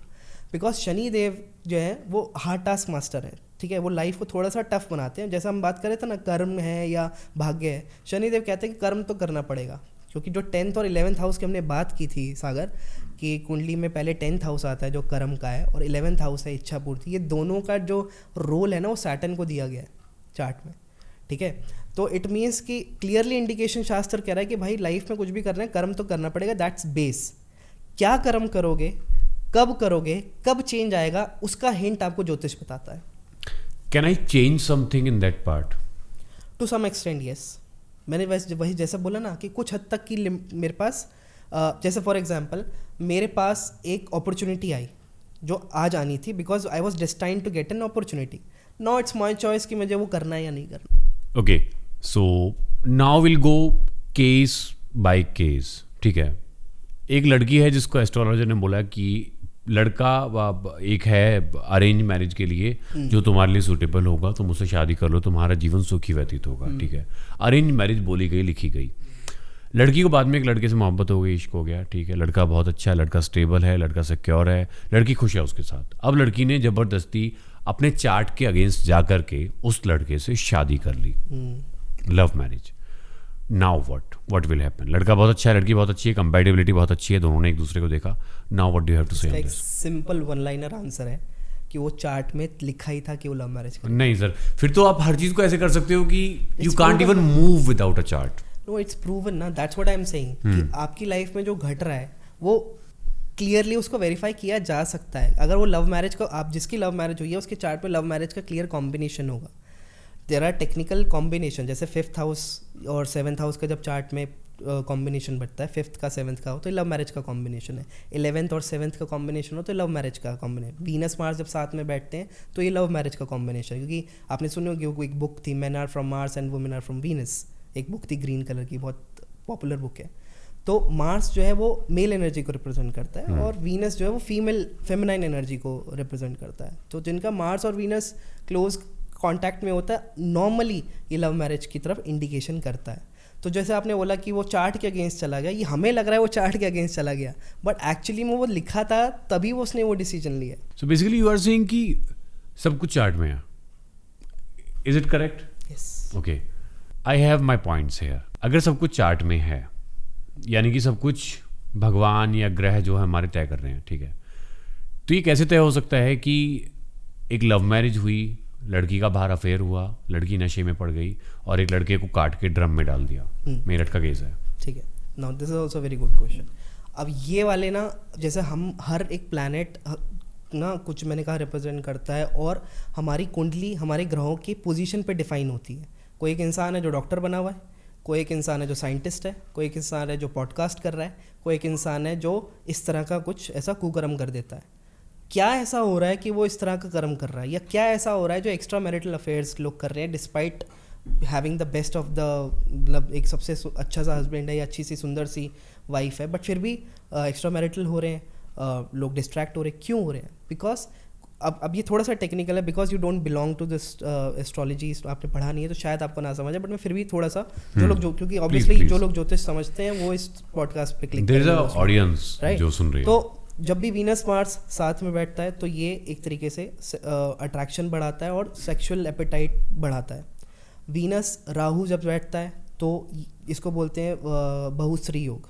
जब Venus Rahu for a male chart specially, ठीक है, जब वीनस राहु साथ में बैठता है तो ऐसा इंसान स्पेशली सर्टेन हाउसेस में, जैसे 3, 7, 11 ये काम त्रिकोण बताए गए। काम त्रिकोण मतलब डिज़ायर ज़्यादा होता है। तो वीनस राहु जब होगा तो आप देखोगे कि there will be some distraction in terms of women, कि दूसरी तरफ अट्रैक्ट होगा। हाँ, इसका मतलब ये नहीं है कि वीनस राहु है तो नेगेटिव साइड ही है, सिर्फ इसकी नेगेटिव साइड ही है। वीनस और भी चीज़ों को रिप्रेजेंट करता है। Art form is entirely Venus, ठीक है। इसलिए आप देखोगे जितनी भी मूवीज़ है फ्राइडे को रिलीज़ होती हैं, क्योंकि फ्राइडे दिन ही शुक्र का है, और ये जितनी भी बॉलीवुड वर्ल्ड है या आर्टिस्ट वर्ल्ड है सब वीनस का खेल है। बट इसमें तो ये लॉजिक है ना कि सैटरडे संडे वीकेंड होता है, लोगों की छुट्टी होती है। ये तुम देख रहे हो, एस्ट्रोलॉजिकल रीज़न क्या है, सोचने वाली बात है। वाई, क्यों थर्सडे कोई ऐसा बोलते हैं कि गुरु का दिन है, साबुन नहीं लगाना है, सर नहीं धोना है। हम जो बचपन से देखते हैं, अरे आज थर्सडे आज साबुन नहीं लगाना है। इसका एक रीज़न है कि हाँ भाई, साइंटिफिक एंगल आप देखोगे तो आप बोलोगे कि हाँ भाई सेव करना है, वाटर सेव करना है, ब्ला ब्ला ब्ला। बट दूसरे नज़रिए से आप देखोगे कि हर दिन ये जो जितने भी दिन के नाम रखे हुए हैं, हम आते हैं तो इस टॉपिक पे भी, अभी जो हम थोड़ा सा डाइवर्ट हो गया, इसको मैं कवर करता हूँ कि जो इतने भी दिन के नाम हैं, कि सोमवार को सोमवार ही क्यों बोला गया, मंगल को मंगलवार ही क्यों बोला गया, बुध को बुधवार क्यों, गुरु को गुरुवार क्यों, शुक्र को शुक्रवार क्यों। आप देखोगे 7 दिन ग्रहों के नाम से गवर्न हो रहे हैं, शनिवार, रविवार, रवि मतलब सूर्यवार, क्योंकि जिस दिन जो दिन स्टार्ट होता है ना, उस दिन का इसे हम बोलते हैं पहला होरा। होरा शब्द जो है वो इंग्लिश के आवर और होरा सेम चीज़ है, कि पहले घंटे की जो शुरुआत हो रही है वो कौन से प्लैनेट की एनर्जी है, वो एक पैटर्न सेट करिए पूरे दिन का। तो आप देखो कि गुरुवार के दिन जितने भी लोगों के गुरु हैं, जो जिनके कोई भी स्पिरिचुअल मास्टर्स, जो भी कोई किसी को मान रहा है, कोई किसी को मान रहा है, वो अपने गुरु के आश्रम जाते हैं, या फिर कोई साईं बाबा मंदिर जा रहा है या कहीं जा रहा है। Y only Thursday? बिकॉज उस दिन उस प्लैनेट की एनर्जी हाई है। और जब मैंने बोला कि सर नहीं धोना है, उसका लॉजिक क्या है? उसका लॉजिक ये है कि जब मैंने कहा कि थर्सडे के दिन गुरु की एनर्जी प्लैनेट पे हाई है, अर्थ के ऊपर गुरु की वेव, जुपिटर की वेव्स हाई देखी गई, और जुपिटर सबसे ऑस्पिशियस प्लैनेट है पूरी ज्योतिष में, जितने ग्रह हैं उसमें सबसे ऑस्पिशियस जो है जुपिटर ग्रह माना। तो लेट्स से अगर ऐसा समझो कि आप कहीं जा रहे हो, एक आपके पास कोई बहुत ही शराबी या कोई ऐसा कीचड़ में गिरा हुआ बंदा है, वो तुमसे टच हो गया, तो जैसे वो तुमसे टच हुआ, तुम्हें बड़ी नेगेटिविटी से तुमने क्लीन किया, तुमने वॉश किया, but at the same time तुम एक ऐसे किसी से मिलने जा रहे हो जो तो कह लो कोई इनलाइटन मास्टर है, समवन वेरी डिवाइन, जिसका ऑरा बहुत ही पॉजिटिव, और उसने आपके सर पे हाथ रख दिया, तो क्या आप जाती सर धोगे या ऐसे उसको हटाने की रब करोगे? यू विल फील लाइक कि ये जो स्पर्श मुझे आया है, इसकी एनर्जी में ज़्यादा से ज़्यादा टाइम तक कैरी कर पाऊँ। You will not try to wash it off, but at the same time कुछ नेगेटिव होगा, या कोई ऐसा इंसान जिसको तुम पसंद नहीं करते, उसने तुम्हें छू लिया, जो you will try to wipe it off. अच्छा, अब हम बात करते हैं जो आपने पहला क्वेश्चन पूछा कि जो नीले डब्बे में वो उसमें जार में कर दिए, ऐसा क्यों? ये ना प्लानिटरी पोजीशंस होते हैं चार्ट में, जो हमारा कर्म डिसाइड करते हैं कि हमारी थिंकिंग कैसे होगी, हमारे कर्म कैसे होंगे। जब हम एक्स्ट्रा मैरिटल की बात कर रहे थे कि क्या कॉम्बिनेशंस हो सकते हैं एक्स्ट्रा मैरिटल के, so for a main specially, अगर मैंने काम त्रिकोण की बात की थी कि 3rd house, 7th house, 11th house, ये काम त्रिकोण माने गए हैं। इनमें जब भी Venus Rahu, Venus Mars, Venus mercury, moon Venus, ये साथ में बैठते हैं ना, तो ये थोड़ा सा चंचल स्वभाव का बनाते हैं, वेयर पर्सन कैन डिस्ट्रैक्ट। तो ये पैटर्न देखा गया, जैसे हम स्टार्टिंग बोल रहे थे ना कि हमने हर चीज़ का डेटा एनालिटिक्स किया हुआ है कि अगर ये प्लैनेट पोजीशन साथ में बैठी है तो ये इंसान कैसा करेगा, कैसा दिखेगा। तो एक कुंडली में कौन सा ग्रह कहाँ किसके साथ बैठा है, क्या कंजंक्शन बना रहा है, उसके हिसाब से उसका टेम्परमेंट और उसका बिहेवियर सेट होएगा। कि अगर किसी का मार्स सन साथ बैठा है, sun is a hot planet, Mars also is a hot planet, और सन और मार्स जब साथ में बैठेंगे तो वो थोड़ा सा गुस्सैल बना सकते हैं, थोड़ा ईगो इशू दे सकते हैं इंसान को। वीनस मून दोनों थोड़ा वाटरी प्लैनेट हैं, थोड़ा सा क्रिएटिव प्लैनेट है, जो थोड़ा सा एक चंचलता वो सारी देखेंगे आप। देखो ज़्यादातर सबसे ज़्यादा एक्स्ट्रा मैरिटल आपको कहाँ दिखेंगे बताओ? बॉलीवुड। क्योंकि पूरी इंडस्ट्री ही वो वीनस की इंडस्ट्री है, और ये जितना भी कैमरा फिल्मिंग ये राहु के डिपार्टमेंट में आता है, तो it's like a Venus Rahu combination. तो इसलिए आप देखोगे कि इवन जो सबसे हैंडसम इंसान होगा बॉलीवुड में उसकी भी शादी नहीं चली। ये सबसे सुंदर फीमेल है, we are not naming it, हम वो नहीं कर रहे हैं, बट जो सबसे सुंदर कोई अगर एक्ट्रेस है तो उसको भी रिलेशनशिप इशूज़ है। कैसे ये हो रहा है कि यार दुनिया का सबसे सुंदर आदमी किसी को मिला है फिर भी उसकी शादी नहीं टिक रही है? देयर आर सर्टेन कॉम्बिनेशंस जो लाइफ को एक तरीके का एक नेविगेट कर रहे हैं। इसमें तो सर मेरे पास बहुत सारे काउंटर्स हैं। ओके, एक और केस यहाँ पर मैं लेता हूँ। अगर मैं इस सेम लॉजिक से चलता हूँ, अगर राहु वीनस सब कुछ ड्राइव कर रहे हैं, सब कुछ नहीं, कुछ जो पर्टिकुलर उनका जो डोमेन है, नहीं मतलब हम उस लॉजिक से आगे चलते हैं कि आपका चार्ट बहुत कुछ बताता है आपके बारे में, आपका टाइम को स्टडी किया जाता है। एक हाथरस का केस हुआ था अगर आपको याद है तो, जहाँ पर एक दलित बच्ची के साथ किया गया था और उसको दिया था। सिमिलरली एक और केस हुआ है जहाँ पर इंदौर का एक कपल घूमने के लिए गया था हनीमून पे, ठीक है, सोनम रघुवंशी और राजा रघुवंशी। सोनम रघुवंशी ने अपने लवर के साथ मिल करके और कुछ लड़कों के साथ मिल करके राजा को मार दिया वहाँ पे। ये हुआ। क्या इसमें मैं ये मान के बैठ जाऊँ कि ये सब कुछ नक्षत्रों का खेल है? तो फिर तो हमें लॉ एंड ऑर्डर की ज़रूरत भी नहीं पड़ेगी कि मान लेते हैं नक्षत्र उसके उस टाइम पर वैसे अलाइन किए होंगे, या शायद किसी ज्योतिष ने रीड नहीं किया होगा बट वो पहले से लिखा होगा। मतलब how we are going to navigate through these cases?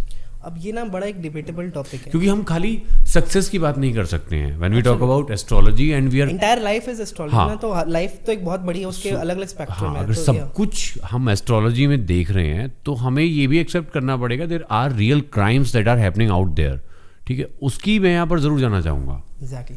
तो मैंने जैसे कहा ना कि हर एक प्लैनेट है जो किसी को एक धर्मगुरु बना रहा है, और एक प्लैनेट है जो किसी को क्रिमिनल भी बना रहा है। एक प्लैनेट है जो किसी को साइंटिस्ट बना दे रहा है, और एक पर्टिकुलर प्लैनेट पोजीशन है जो किसी को लुनाटिक पागल भी कर दे रही है, ठीक है, किसी को हिंसक कर दे रही है, तो किसी को बहुत ही काइंड और सॉफ्ट हार्टेड बना दे रही है।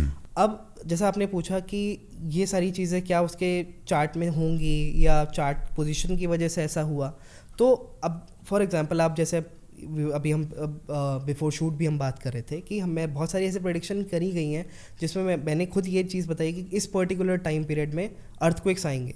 उसी टाइम पे ज़्यादा अर्थक्वेक्स की न्यूज़ देखी और वो शेयर किया है मैंने आपसे कि मतलब ऐसा नहीं है कि एक बार हो, ऐसे 5-6 बार हुआ। एक बार तुक्का होगा, 2 बार तुक्का होगा, 3 बार तुक्का होगा, 5-6 बार तुक्का नहीं होगा। तो देयर इज सम कॉम्बिनेशन जो होगा जो इस वजह से एक इवेंट घटेगा।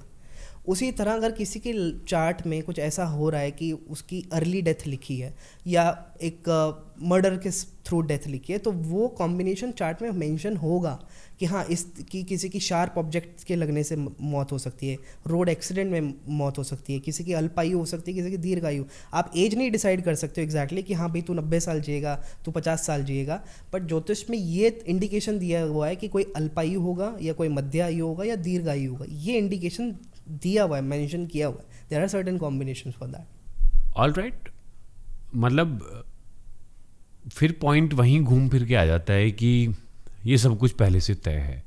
तो फिर तो मैं ऐसा मानूंगा कि जो आतंकवादी करते हैं उनका भी पहले से तय है, उनका भी फिर तो हमें नक्षत्रों का इलाज करना चाहिए rather than putting people in the jail. मतलब क्या किस पॉइंट पे मैं ये चीज़ कर पाऊँगा? क्योंकि मुझे ऐसा लगता है कि सब कुछ एक माइंडसेट है, ठीक है, आपकी सराउंडिंग वैसी होगी, आपको वैसे ग्रूम किया जाएगा, और आप इतने कोल्ड कैसे हो सकते हो? कोई भी प्लेनेट इतना कोल्ड कैसे हो सकता है कि एक जीव को इस पोजीशन में लाके खड़ा कर दे कि तू जा दूसरे जीवों को मार दे? जबकि अगर मैं भगवान की बात करूंगा, सनातन की अगर हम बात करें, भगवान की हम बात करें, तो भगवान ने सबको बनाया है, ठीक है।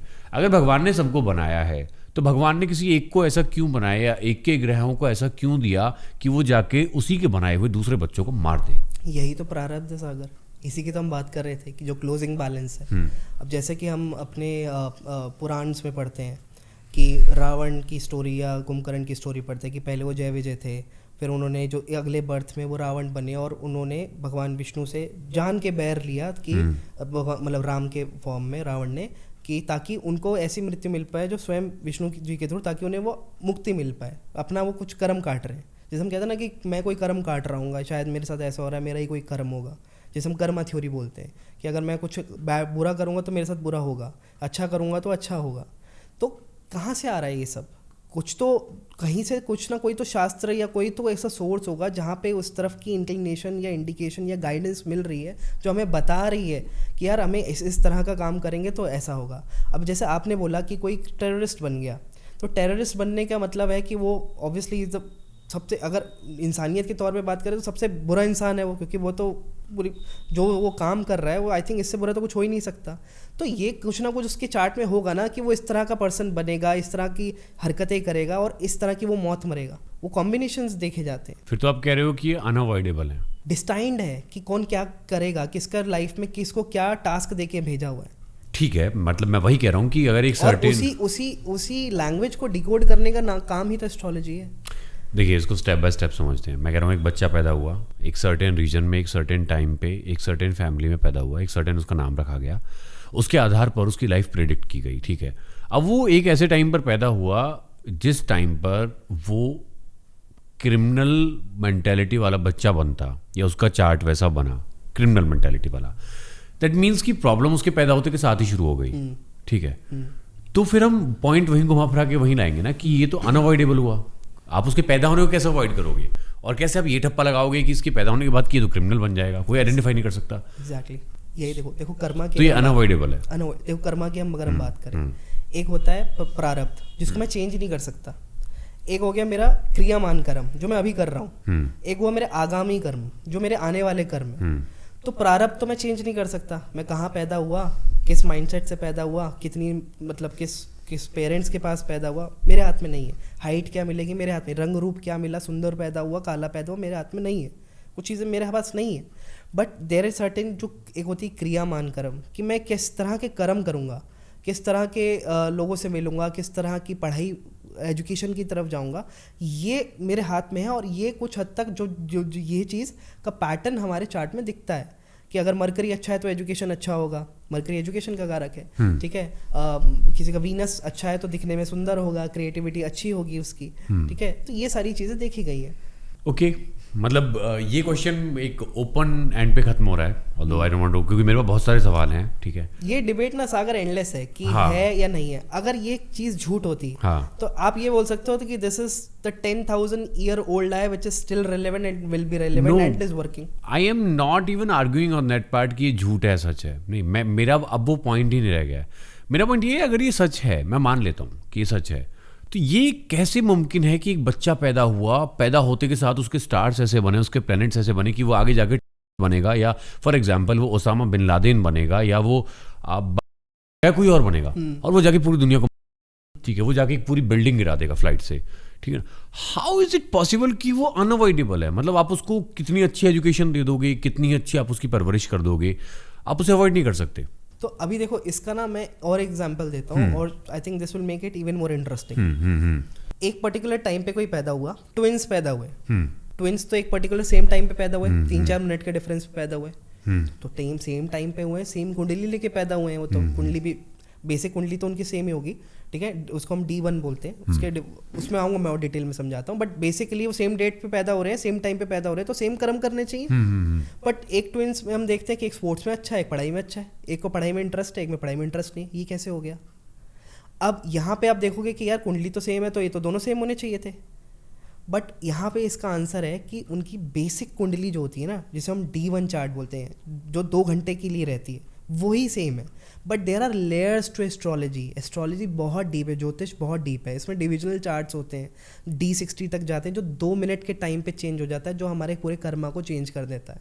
थंबप्रिंट है या फिंगरप्रिंट्स है, किसी भी इंसान का फिंगरप्रिंट किसी और से मैच नहीं हो सकता। ठीक है, जितने लोग हैं सबके अलग हाथ प्रिंट है, सबकी हाथ की अलग रेखाएं हैं। ट्विंस भी होंगे तो उनके हाथ के प्रिंट अलग होंगे। कैसे पॉसिबल है? क्योंकि सबका कर्म अलग है और वो कर्म लिखा हुआ है, हाथ पे लिखा।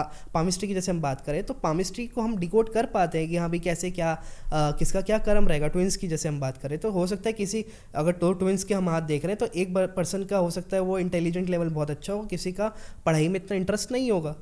तो ये चीज़ अब दो मेरे पास सामने है तो मैं तो सोचूंगा दोनों सेम ही होंगे, बट जब मेरे पास ये एक डॉक्यूमेंट आया जिसे मैं कुंडली बोल रहा हूँ, या मेरे पास एक हाथ मैंने अगर देखा एज अ पामिस्ट्री साइंस की अगर हम बात करें, तो वहाँ पे मैं एटलीस्ट बता पा रहा हूँ ना कि यार ये ऐसा होगा, ये स्पोर्ट्स में अच्छा होगा, ये पढ़ाई में अच्छा, कैसे बता दिया मैंने, और वही हो रहा है। बिकॉज कुछ चीज़ें हैं जो हम बात कर रहे थे कि ये जो शास्त्र है ये सबसे पुराना और एंशियंट डेटा एनालिटिक्स है, बट कॉज एंड इफेक्ट पे काम करता है, प्रूव होता आया है और देखा गया, तभी इतने टाइम से रेलेवेंट है, अदरवाइज ये लुप्त हो चुका होता। बट पॉइंट घूम फिर के वहीं आ रहा है कि अनअवॉइडेबल है। I agree to that. Alright, मैं पाम हिस्ट्री की पाम रीडिंग की तरफ आऊँगा मैं, कि कैसे पाम एस्ट्रो काम करता है, कैसी चीज़ें चलती हैं। कुछ क्वेश्चन है मेरे पास। इन जनरल हर लड़के को ये चाहिए कि मैं कब फाइनेंशियली स्टेबल हो जाऊंगा, कब मेरे फाइनेंसेस फिक्स हो जाएंगे, मेरा करियर कब ऊपर की तरफ जाएगा। How do you see this? कैसे बताते हो, कैसे डिसाइड होता है? मुझे ऐसा लगता है कर्म सबसे बड़ा एक फैक्टर है। अगर आप अपना कर्म अच्छा रखोगे, आप बहुत मेहनत करोगे, सही टाइम पे सही जगह पर होगे आप, तो आप डेफिनेटली आगे जाओगे, राइज होगे आप अपने करियर में। What do you have to say as an astrologer? ये देखो, ये बहुत अच्छा आपने सवाल पूछा। कर्म करते रहोगे, मेहनत करोगे, हाँ, तो आगे जाओगे। सबसे ज़्यादा मेहनत कौन कर रहा है? लेबर लोग। क्या वो बहुत रिच है? नहीं है। बट जो लोग कुछ ऐसे हैं जो अपने एसी केबिन में बैठे हैं, 1 घंटा काम करते हैं और लाखों रुपए छाप ले रहे हैं, राइट? डिफरेंस क्या है? यही तो डिफरेंस आ गया भाग्य का। क्या जो बॉलीवुड में जो टॉप एक्टर्स हैं, क्या उनसे फाइनेस्ट एक्टर नहीं घूम रहे? ओके, मेरे पास एक यहीं पे छोटा सा काउंटर है। क्या एक लेबरर, अगर आप भाग्य की बात कर रहे हो, एक बिलियनर नहीं बन सकता? बहुत रेयर केस सिनेरियो होते हैं सागर ऐसे। हाँ, ये हो सकता है कि जैसे आप लेबर की अब बात कर रहे हो, तो लेबर के हाथ में भी भाग्य रेखा है, लेबर की भी कुंडली है, उसका भी एक अच्छा समय आएगा। हो सकता है जब लेबर का अच्छा समय आए वो लेबर से ठेकेदार हो जाए। हो सकता है ठेकेदार से वो कोई और बिजनेस खोल ले, कोई दुकान खोल ले, जिससे वो जहाँ पहले वो महीने के 15,000 कमा रहा था, आज वो 80,000 रुपये कमा रहा है। ये उसका क्या कहते हैं, उसका भाग्य है। इसको और एक दूसरे एंगल से देखते हैं। लेट्स से एक पर्टिकुलर टाइम पे अंबानी के घर कोई पैदा हुआ, और एक सेम टाइम पे एक रिक्शे वाले घर के यहाँ पे कोई पैदा हुआ। दोनों सेम दिन सेम घंटे पैदा हुए हैं, ठीक है। एक है जो अंबानी के घर आंखें खोल रहा है, ठीक है, with all the lavish things around, और एक है जो हसल के अराउंड, स्ट्रगल के वहाँ पे आंखें खोल रहा है, बट सेम टाइम पे हो रहा है। प्लानिटरी पोजीशन तो एक दोनों की उसी वही होंगी जो मैंने बताया ना, कुंडली तो स्क्रीनशॉट है। बट अब आप देखोगे कि जो इस टाइम पीरियड में पैदा हुआ है, तो उसमें अगर जो रिक्शे वाले घर के घर पैदा हुआ है, तो जब उसका टाइम आएगा, या अगर एक अच्छी कुंडली लेके पैदा हुआ है, तो हो सकता है वो रिक्शे वाला ना बन के वो आगे चल के ऑटो का बिजनेस करने लग जाए। ऑटो ना करके वो हो सकता है कि कोई ऐसा बड़ा सा एम्पायर, मतलब 10-15 ऑटोज़ के चल रहे एक ट्रांसपोर्टेशन कंपनी खोल ले। या रेयर केस सिनेरियो में ऐसे भी केसेस देखने को मिले हैं सागर, कि कोई एक सिक्योरिटी गार्ड का बच्चा और कोई गवर्नमेंट ऑफिशियल बन गया। तो ऐसी कुंडली लेके भी लोग पैदा हुए हैं। ये कैसे डिसाइड करते हो कि किसको सरकारी नौकरी मिलेगी, कौन व्यापार करेगा, किसकी प्राइवेट नौकरी रहेगी, कौन ऊपर तक जाएगा? Again that boils to the fact कि कॉम्बिनेशन क्या है। अब इसके लिए ना हमें थोड़ा टेक्निकल जाना ही पड़ेगा। मैं चाह रहा था, मुझे लग रहा था कि कुछ ज़्यादा टेक्निकल हो जाएगा, बट वो समझते हैं। टेक्निकल भी सिंपल शब्दों में समझाइए। सैटर्न कर्म का कारक है, सूर्य गवर्नमेंट का कारक है। जब भी कुंडली में सैटर्न और सूर्य का कनेक्शन बनता है, specially 10th house, 6th house से और 5th हाउस से सैटर्न का कनेक्शन बनता है, ये इंडिकेशन करते हैं कि इंसान जो है गवर्नमेंट सरकारी नौकरी में जाएगा, या फिर उसकी फैमिली में कोई ऐसा होगा जो गवर्नमेंट से रिलेटेड चीज़ों में होगा। ये कॉम्बिनेशन है। सक्सेस की जैसे तुम बात कर रहे थे, हम पामिस्ट्री की बात कर रहे थे अभी, कि पामिस्ट्री में कैसे बताया जाएगा कि ग्रोथ क्या है। इसको इनफैक्ट हम दिखाते हैं, आई डोंट नो कैमरे में वो दिखेगा नहीं दिखेगा। जैसे यहाँ पे हमारी रेखा होती है, भाग्य रेखा होती है। अच्छा, मैंने अभी थोड़ी देर पहले बताया कि कर्म का प्लैनेट कौन सा था? सैटर्न, या ठीक है। और पामिस्ट्री में भी जो भाग्य की रेखा है, वो इसको हम बोलते हैं सैटर्न की लाइन होती है। और ये जो बीच की जो लाइन है, उंगली है ना, ये जो उंगली है ये शनि की उंगली होती है। इसलिए आप देखोगे नीलम वगैरह स्टोन लोग पहनते हैं, बीच की उंगली में पहनते हैं, या छल्ला पहन लेते हैं कई लोग, ठीक है। तो ये जो लाइन होती है, यहाँ पे सेंटर में एक लाइन चल रही है, जिसे भाग्य रेखा बोलते हैं, और ये शनि की रेखा होती है। पामिस्ट्री भी क्या इंडिकेट कर रहा है कि भाग्य तब साथ देगा जब तुझे शनि बनना पड़ेगा। शनि क्या है? मेहनत, hard work, hard task master है। तो जब ये भाग्य की लाइन में थोड़े से, आई डोंट नो, मेरे पास कुछ मार्किंग के लिए नहीं है यहाँ पे, थोड़ी अपवर्ड लाइंस बनती हैं, या फिर कुछ ट्राइंगल्स एक पर्टिकुलर एज ब्रैकेट में आते हैं, उस समय पे ग्रोथ के ईयर्स देखे जाते हैं।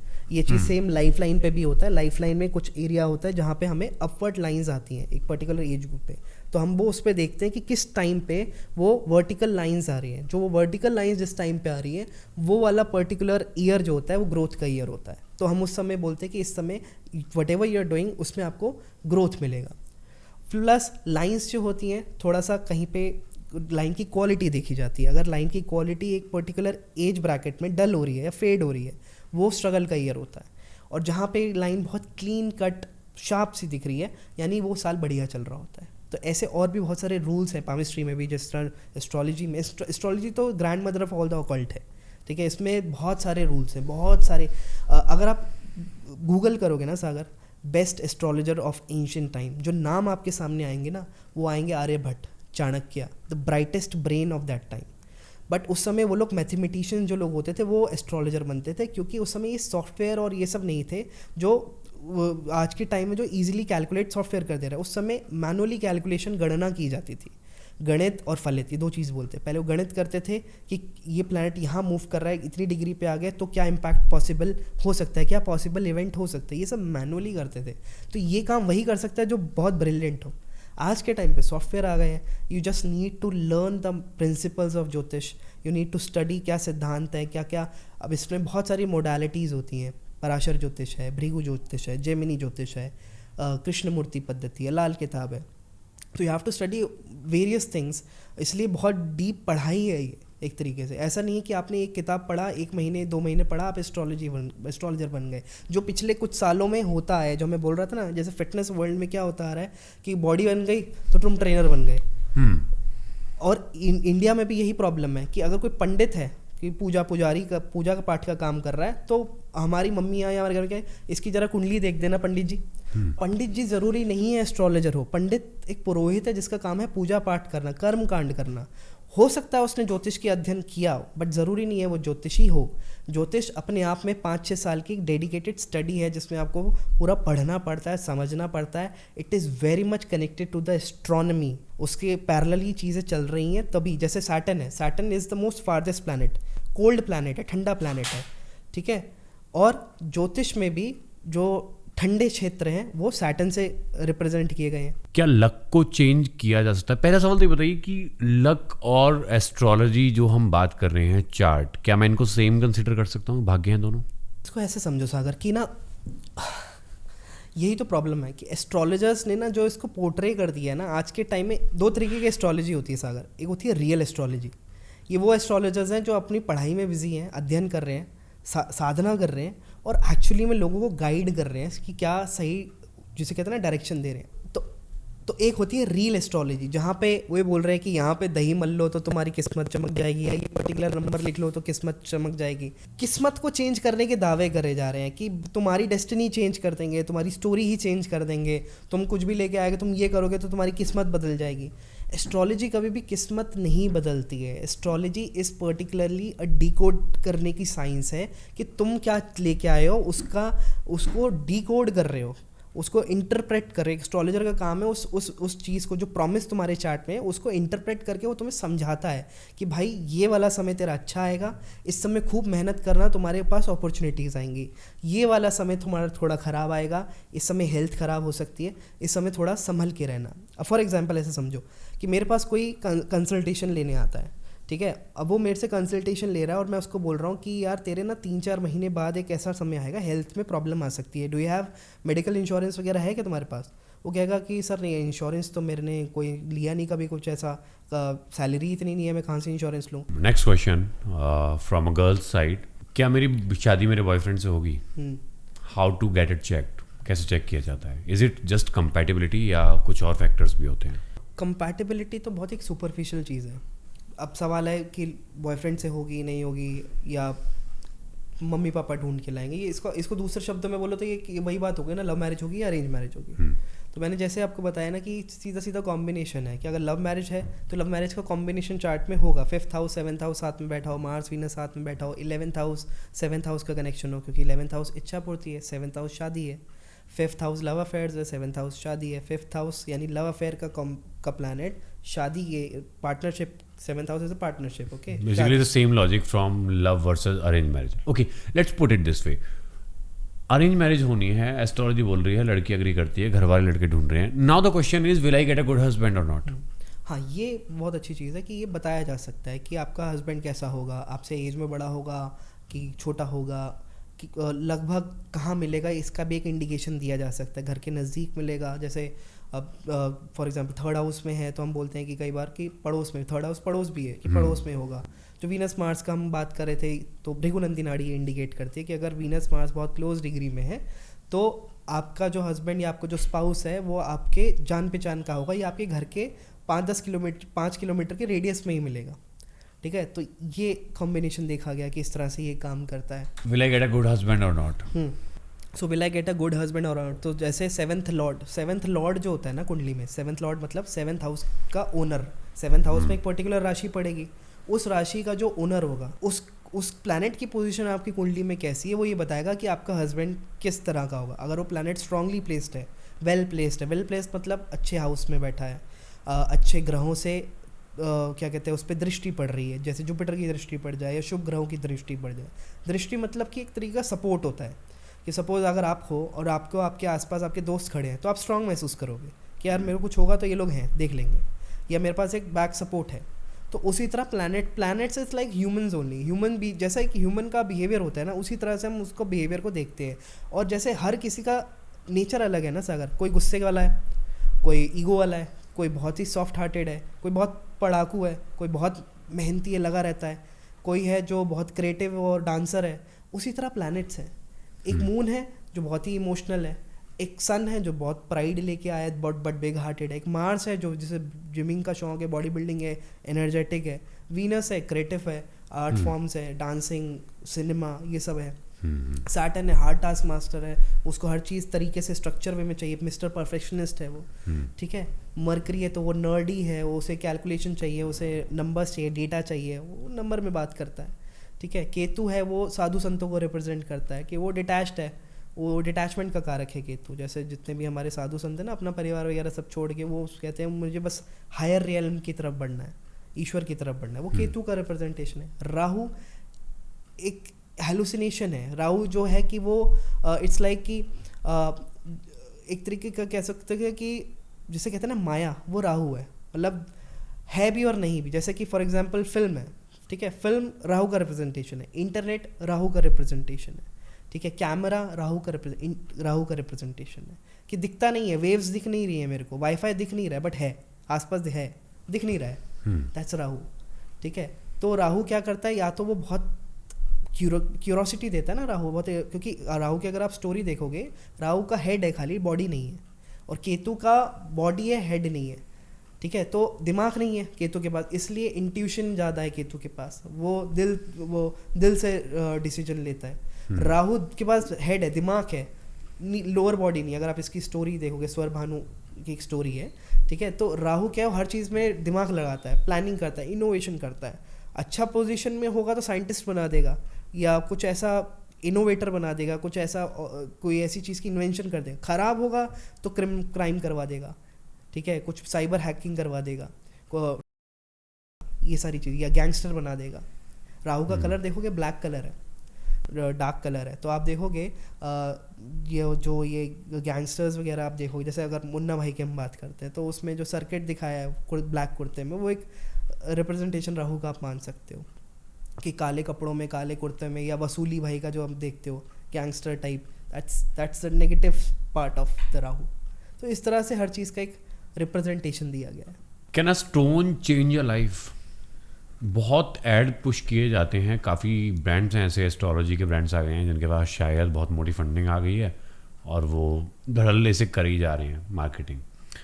वो बहुत प्रमोट करते हैं कुछ पर्टिकुलर स्टोन्स को, पन्ना है, नीलम है, आई डोंट नो कितने तरह के नाम होते हैं, कि ये अगर आप पहन लोगे तो ये धन को अट्रैक्ट करेगा.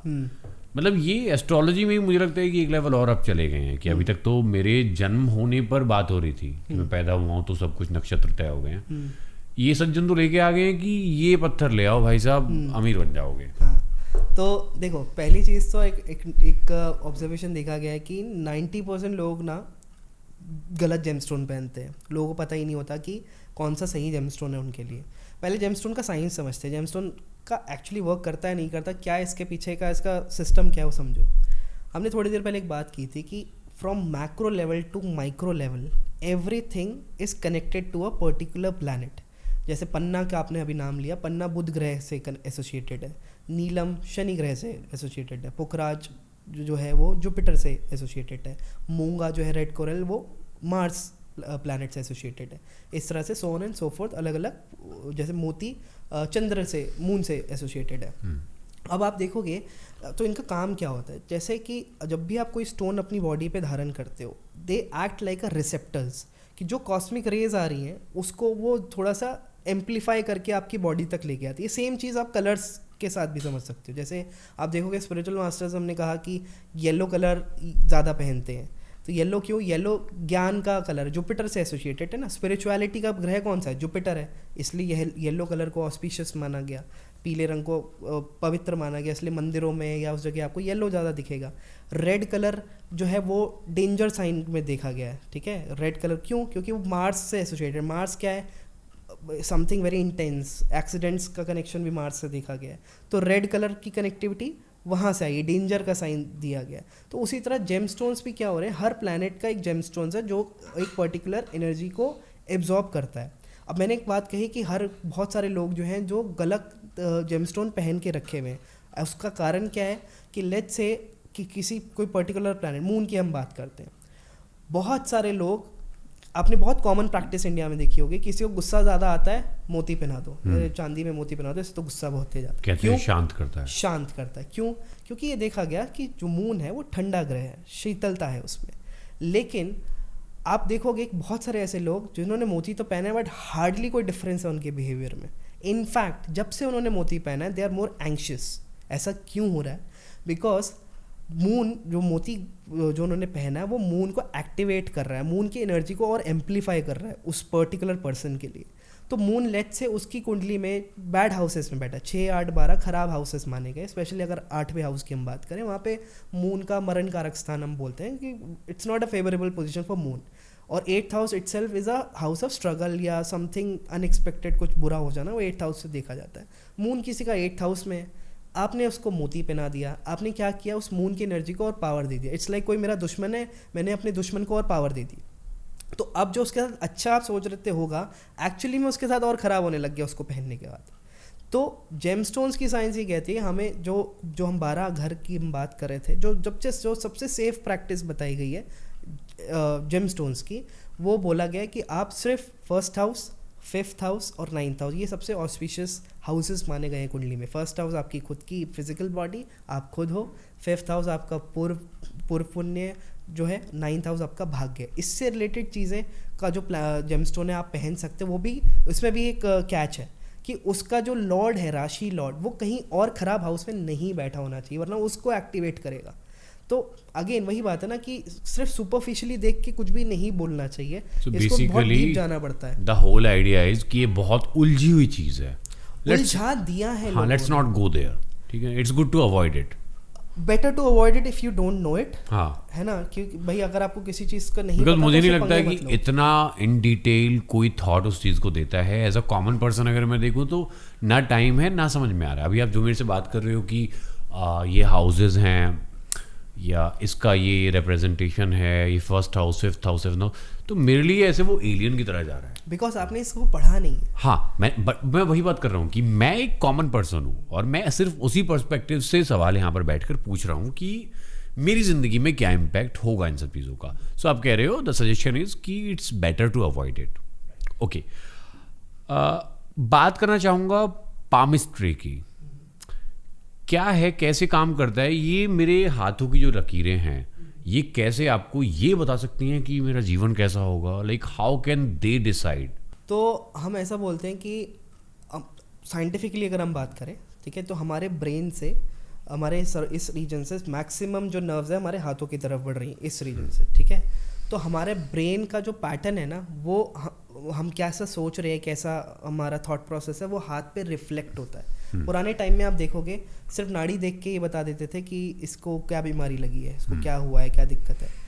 Just they are checking the nadi part, वो देख के वो बता रही है. नेल्स को देखते हैं कि हाँ भी तबीयत ख़राब लग रही है क्या, क्योंकि जैसे अगर पामिस्ट्री में हम ऐसा बोलते हैं कि अगर नेल्स थोड़े ब्लूइश हो रहे हैं, ब्लूइश शेड आ रहा है, it means there is some blockage in your circulatory system, because और अगर पिंकिश है इट मीन्स ऑल गुड, ठीक है। ये नेल का एक छोटा सा पार्ट बताया मैंने, ठीक है। और पामिस्ट्री में ये बोला गया कि जो आपकी मैंने बताया कि मैक्सिमम नर्व्स आपके हाथ की तरफ बढ़ रही हैं, यानी कि आपका जो ब्रेन सोच रहा है वो कहीं ना कहीं आपके हाथ में दिख रहा है, ठीक है। जैसे एक छोटा बच्चा है, अब छोटे बच्चे का आप देखोगे जब वो पैदा होता है तो उसका अंगूठा ऐसे बंद रहता है, क्योंकि उसके पास अभी इंडिपेंडेंस नहीं आई है अपने आप को कंट्रोल करने की, उसकी बॉडी में इतनी कैपेसिटी नहीं है अभी कि खुद की बॉडी की सर है तो गिर जाता है, हम उसके सर के पीछे हाथ रखते हैं तब बच्चे को उठाते हैं, तो नॉर्मली वो ऐसे से होता है। जब इंसान डेथ बेड के करीब होता है तब भी आप देखोगे कि सबसे पहले जो कंट्रोल लॉक होता है अपने थंब का होता है, थंब उसका नीचे की तरफ झुकने लग जाता है, ठीक है। तो इट इंडिकेट्स कि किस तरह से ये चीज़ें कनेक्टेड हैं। फिर हाथों में कुछ मेजर लाइंस होती हैं, जैसे जो सबसे ऊपर आप देख रहे हो ये हमारी हार्ट लाइन होती है, ये हमारे इमोशनल कोशेंट को रिप्रेजेंट करता है, हमारे हार्ट की फंक्शनिंग को रिप्रेजेंट करता है। ये वाली जो लाइन है ये हमारी हेड लाइन होती है, ये बताती है कि हमारा डिसीजन मेकिंग कैसा होगा, हम सोचते कैसे, हम इमोशनल हैं या प्रैक्टिकल हैं, हम सेल्फ सेंटर्ड हैं या थोड़ा सा एम्पैथी रखते हैं। ये लाइफ लाइन है। लाइफ लाइन का ये मतलब नहीं होता कि भाई किसी की लाइफ लाइन छोटी है तो जल्दी मरेगा, ऐसा नहीं है। लाइफ लाइन एक वाइटलिटी की लाइन होती है, ये रिप्रेजेंट करती है कि ओवरऑल हेल्थ कैसी है किसी की, ओवरऑल कैसे अपने आप को कोई कैरी कर रहा है, वो सारी चीज़ें लाइफ लाइन रिप्रेजेंट, ये मेजर लाइन्स है। इसके अलावा माइनर लाइन्स भी होती हैं, जैसे एफेक्शन लाइन्स होती है जो यहाँ पे देखी जाती है, ठीक है, जिससे ये पता लगता है कि कब कौन किससे इमोशनली कनेक्ट हो रहा है लाइफ में, कब कौन किसी के आया, या शादी कब होगी, तो उसके लिए ये one of the indications affection line है। और बहुत सारी चीज़ें तो इसको इस साइंस को बोलते हैं। देखो, एक होते है कीरोग्नोमी जिसमें हाथ के स्ट्रक्चर को स्टडी किया जाता है, और एक होते है कीरोमेंसी, ठीक है, जिसमें लाइंस को स्टडी किया जाता है कि लाइंस का क्या इम्पैक्ट आ रहा है। Are we using a word science here? Yes, absolutely, because देखो सारी चीज़ समझो, साइंस क्या है। साइंस का मतलब है कि यार ये 10 बार मैंने चेक किया, एक्सपेरिमेंट किया और 10 बार ये करता हूँ तो ये होता है। Basically science is all about having some evidence. हाँ, करेक्ट। अब ये जो चीज़ें हैं चेक करके, पैटर्न करके, बार बार थाउजेंड्स टाइम चेक करें, ये नहीं कि 5 लोगों में चेक किया तो हाँ जी ये ऐसे ही हो गया। हज़ारों साल से हज़ारों बार हज़ारों लोगों पे चेक करके, प्रूफ करके, तब डॉक्यूमेंट किया कि ऐसी जब लाइंस होती हैं तो इस तरह का पैटर्न देखा गया, या ये ग्रहों की पोजीशन होती है तो इस तरह की लाइफ में घटना घटती है। तो तब जाके इसके ऊपर कंक्लूजन पे आया गया कि हाँ इस तरह की चीज़ें होती हैं। जब इस तरह से प्लानिटरी पोजीशंस होती हैं, सन जब क्या कहते हैं लिब्रा की तरफ आता है तो ठंड पड़ने लगती है, सन जब एरीज की तरफ आता है तो गर्मियाँ बढ़ने लगती हैं। पैटर्न है, देखा गया है। तो इस तरह से चीज़ें स्टडी की जाती हैं। ऑल राइट, अनदर क्वेश्चन आज के डेट में बहुत सारे लोग पूछते हैं, शायद आपसे पूछते होंगे, आई एम नॉट एन एस्ट्रोलॉजर, तो बट मैं सोशल मीडिया पर देखता हूँ कि इस तरह के टॉपिक भी डिस्कस किए जाते हैं कि आपके फॉलोअर्स तब बढ़ेंगे, आपके लाइक्स कमेंट्स आना तब शुरू होंगे। आई एम जेन्युइनली सेइंग, मैं बहुत हंसता हूँ उसको देखने के बाद, because first thing I don't understand it, second thing मतलब ये डिसाइड हो सकता है कि आपका करियर ऊपर जाएगा नीचे जाएगा, मे बी, मतलब मैं आपके लॉजिक से भी चलूँ तो, but how can be so precise कि तुम्हारे जो फॉलोअर्स हैं वो बढ़ जाएंगे? तो इसमें ऐसे देखते हैं, लेट्स से कोई जुपिटर की हम बात कर रहे थे, सन एक प्लैनेट है, सन अब जो है वो फेम को रिप्रेजेंट करता है, समथिंग वेरी लाइमलाइट को रिप्रेजेंट करता है। अब मैं जिस चीज़ के समझाने जा रहा हूँ ये भृगुनंदी नाड़ी का कॉन्सेप्ट है, ठीक है। This is one of the modalities of astrology. इसमें ये कहते हैं कि जब जुपिटर सन के साथ कोई कनेक्शन बनाता है उस समय पे इंसान, जुपिटर क्या है, इज़ अ जीव कारक का मतलब अगर मैं अपनी बात करूँ, मैं जुपिटर हूँ, क्योंकि जुपिटर ऑक्सीजन को रिप्रेजेंट करता है, प्राणवायु को रिप्रेजेंट करता है, कि Jupiter I am my self is a Jupiter, ठीक है। अब जब वो सन के साथ कोई कनेक्शन बनाता है, सन क्या कर रहा है, वो लाइमलाइट में लेके आ रहा है। सन इज़ लाइक, जब भी सूर्य उगता है तो धरती पे रोशनी आती है, राइट। उसी तरह जुपिटर सन जब भी कनेक्शन बनाता है तो इंसान के करियर में उसे पॉपुलैरिटी मिलती है, या प्रमोशन मिलता है, या अपनी जिस भी क्षेत्र में उसका एक स्टैंडर्ड ऑफ लिविंग इम्प्रूव करता है। तो जब पर्टिकुलर इसकी बात करी आपने कि फॉलोअर्स कैसे बढ़ेंगे या सोशल मीडिया एंगल कैसे देखा जाए, तो अगेन पैटर्न देखा जाता है कि अगर XYZ कुंडली में किसी की कुंडली, लेट्स से सागर की कुंडली हम बात कर रहे हैं, सागर की कुंडली में 10th हाउस में कौन सा प्लैनेट बैठा है, क्योंकि वो स्टेटस को रिप्रेजेंट करता है 10th हाउस। 10th से 10th, ये जो मैं बातें बोल रहा हूँ शायद आपको बाउंसर जाए क्योंकि ये टेक्निकल बातें। 10th से 10th 7th हाउस होता है, हम ठीक है भावत भावम का प्रिंसिपल लगाते हैं, तो उसमें कौन सा प्लैनेट बैठा है। फिर 9th हाउस भाग्य का प्लैनेट, जब ये सारी चीज़ें एज अ कॉम्बिनेशन एक्टिवेट होती हैं किसी पर्टिकुलर दशा में, प्रत्यंतर दशा में और सूक्ष्म दशा में, प्लस भृगुनंदी नाड़ी के कॉन्सेप्ट को जब हम ब्लेंड करते हैं, तब हमारे को इंडिकेशन मिलता है कि इस समय पे इसकी पॉपुलैरिटी बढ़ेगी। हो सकता है अगर कोई सोशल मीडिया इन्फ्लुएंसर है तो उसके कंटेंट की वायरलिटी बढ़ेगी, या अगर या हो सकता है एकदम से फॉलोअर बढ़ जाए, ये हो सकता है। या अगर लेट्स से कोई सोशल मीडिया इन्फ्लुएंसर नहीं है, उसके केस में हो सकता है कि वो कुछ ऐसा कर ले जिससे उसका नेम एंड फेम बढ़े। उसको हो सकता है ऑन द जॉब वो प्रेजेंटेशन ऑफिस में दे रहा है तो वो इतनी अच्छी हो जाए कि पूरे ऑफिस में उसका जिक्र होने लग जाए। या हो सकता है कि कोई ऐसी गाड़ी खरीद लाए जिससे 4 लोग उसके बारे में बात करने लग जाए। स्टेटस चेंज हुआ, जो हम सन की बात कर रहे थे। तो इस तरह से ये चीज़ें डिकोड की जाती हैं। Alright, do you believe in tantra vidya? Does it exist? Everything exist Sagar, it's just that कि इट्स लाइक सेइंग कि भगवान है प्रूफ कर सकते हो, यहाँ पे आप शायद चुप हो जाओगे, बट है, मानते आए, देखते आए कि कुछ तो हो रहा है। जिस तरह अच्छी एनर्जीज़ हैं उस तरह नेगेटिव एनर्जीज़ भी हैं।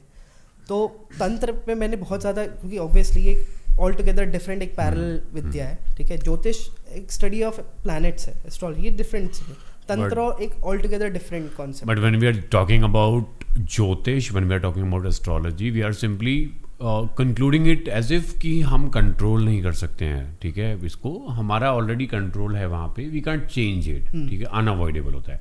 But when we are using this word tantra और काला जादू, यहाँ पर तो सब कुछ चेंज होता है। फिर तो अगर ये सच है तो फिर इसकी सारी बातें सच हैं कि आप वश में कर सकते हो, मरवा सकते हो किसी को। Like there was a theory saying, इसको मैं एस्ट्रोलॉजी से जोड़ के भी समझाता हूँ, आप कंटिन्यू। हाँ, let me complete my question please.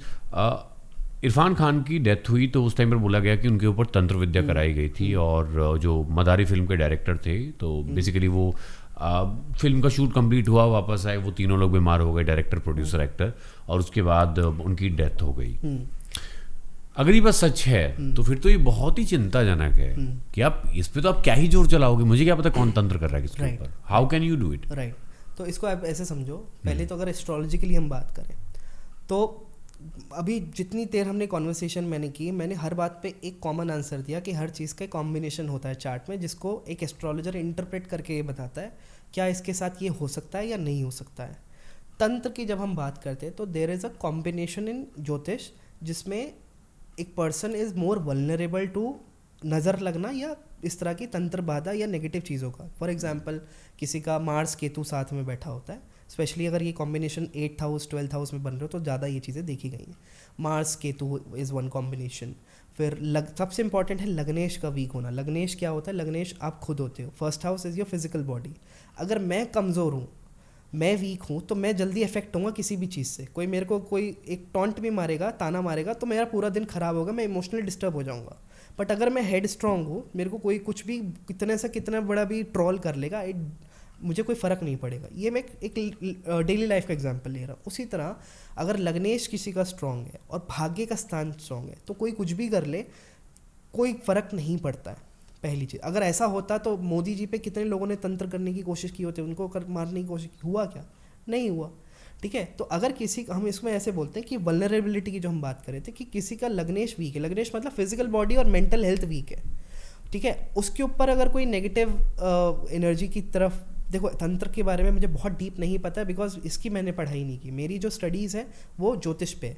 But जो एक बेसिक अंडरस्टैंडिंग मैं समझता हूँ कि अगर कोई किसी के ऊपर नेगेटिव एनर्जी भेज रहा है और वो व्यक्ति खुद अपने आप में एक वीक मेंटल हेल्थ लेके और फिजिकल हेल्थ लेके बैठा है, उस पर ज़्यादा असर करेगा वर्सेस समवन जो मेंटली स्ट्रांग और फिजिकली स्ट्रांग है उसके ऊपर। तो इसको हम ऐसे देखते हैं।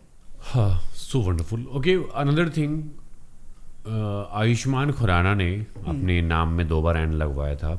सिमिलरली और कुछ एक्टर एक्ट्रेस हैं जिन्होंने अपना नाम चेंज कराया, कुछ एड ऑन्स कराए। Does it work?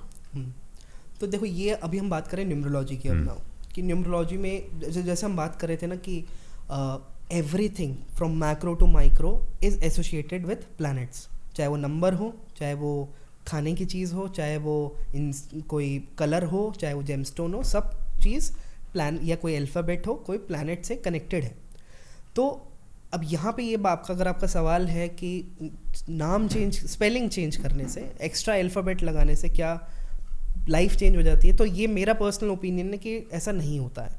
उसका रीज़न है, मेरा लॉजिकल रीज़न जो मैं मानता हूँ कि लेट्स से हम बात करें किरण कोई शब्द है, नाम है किसी का, ठीक है, तो किरण की स्पेलिंग हुई KIRAN, ठीक है, किरण। और अब लेट्स से मैं न्यूमरोलॉजी करके उसका नाम मैंने कहा कि डबल K करके KKIRAN कर दिया, तो अभी भी मैं उसको किरण ही बोलूँगा, शाहरुख खान की तरह क किरण नहीं बोलूँगा, राइट। तो मेन चीज़ सवाल ये होती है कि नाम की क्या रिटन स्पेलिंग में इम्पॉर्टेंस है या उच्चारण जो हम कर रहे हैं, जो सुन रहे हैं और जिस नाम से पुकारा जा रहा है उसकी इंपॉर्टेंस है। इसको दूसरे एग्जाम्पल से समझो, मैं आपको बोलता हूँ एक नाम मोनू या सोनू, अब मैं आपको एक नाम बोल रहा हूँ दीपेंद्र चौधरी। जब मैं दीपेंद्र चौधरी बोल रहा हूँ तो आपके माइंड में एक इमेज आई कि someone from Haryana, some robust personality, और एक सोनू मोनू कुड भी कॉमन घर का कोई बच्चा या कोई आदमी का नाम हो सकता है। जब मैंने नाम का लिया तो नाम क्या रख रहे हो उसका ज़रूर फ़र्क है कि क्या प्रोनाउंस कर रहे हो, क्योंकि उसका इन्फ्लुएंस आपके ऊपर पड़ता है।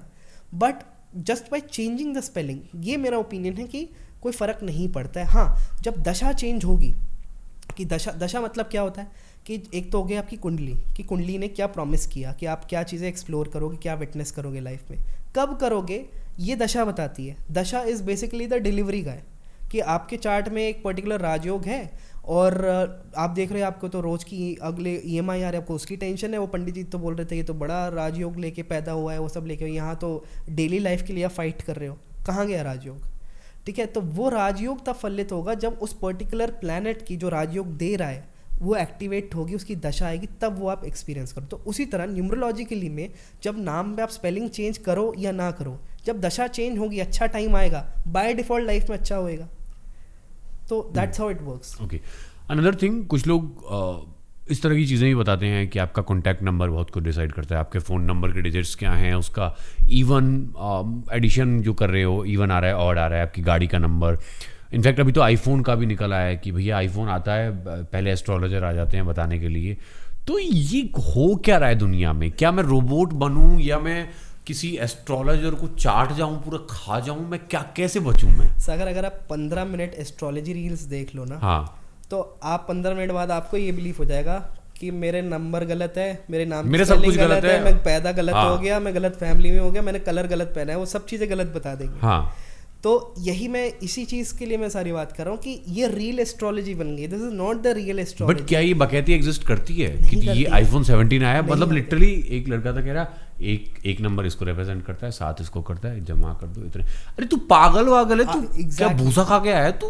क्या चाट है तूने? मेरा मन कर रहा है मैं निकल के जूता मारूं, मैं 2 लाख रुपए खर्च कर रहा हूँ वहां पे, तू मेरे को बता रहा नहीं बेवकूफ हो तुम। एग्जैक्टली।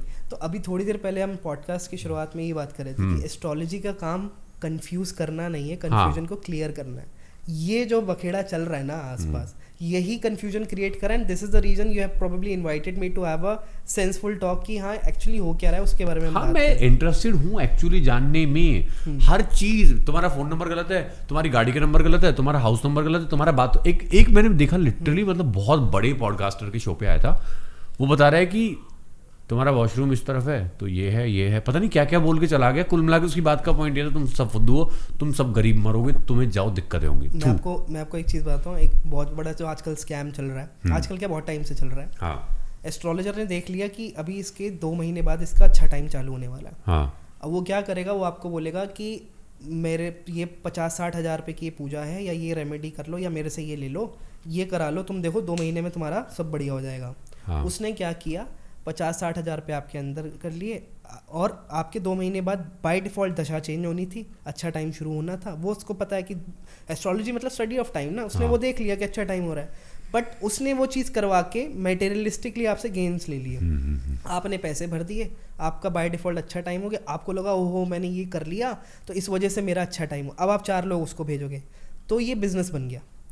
ठीक है, यही प्रॉब्लम है कि हमें एक्चुअली में ये समझना है कि हमें एस्ट्रोलॉजी का यूज़ करना है, अब्यूज़ नहीं करना है। एस्ट्रोलॉजी बहुत सिंपल सी चीज़ बताती है कि मेरा टाइम कब सही है, टाइम कब ख़राब है तो मुझे स्पीड ब्रेकर आ रहा है तो गाड़ी धीरे करनी है, और हाईवे आ रहा है तो मैं 100 पे या क्रूज़ कंट्रोल लगा के बैठ सकता हूँ। यही एस्ट्रोलॉजी बताती है। ना वो किस्मत चेंज करेगी, ना वो आपको ये बोलेगी कि ये नंबर चेंज कर लो, ये कर लो, वो कर लो, या तुमने यही कलर पहना है तो ही सही होगा। नहीं, बहुत सिंपल सी विद्या है जो बताती है कि कब क्या डिसीजन मेकिंग आपको क्या करना है, उसका क्रक्स यही है। बाकी सारी चीज़ें मार्केटिंग गिमिक्स है।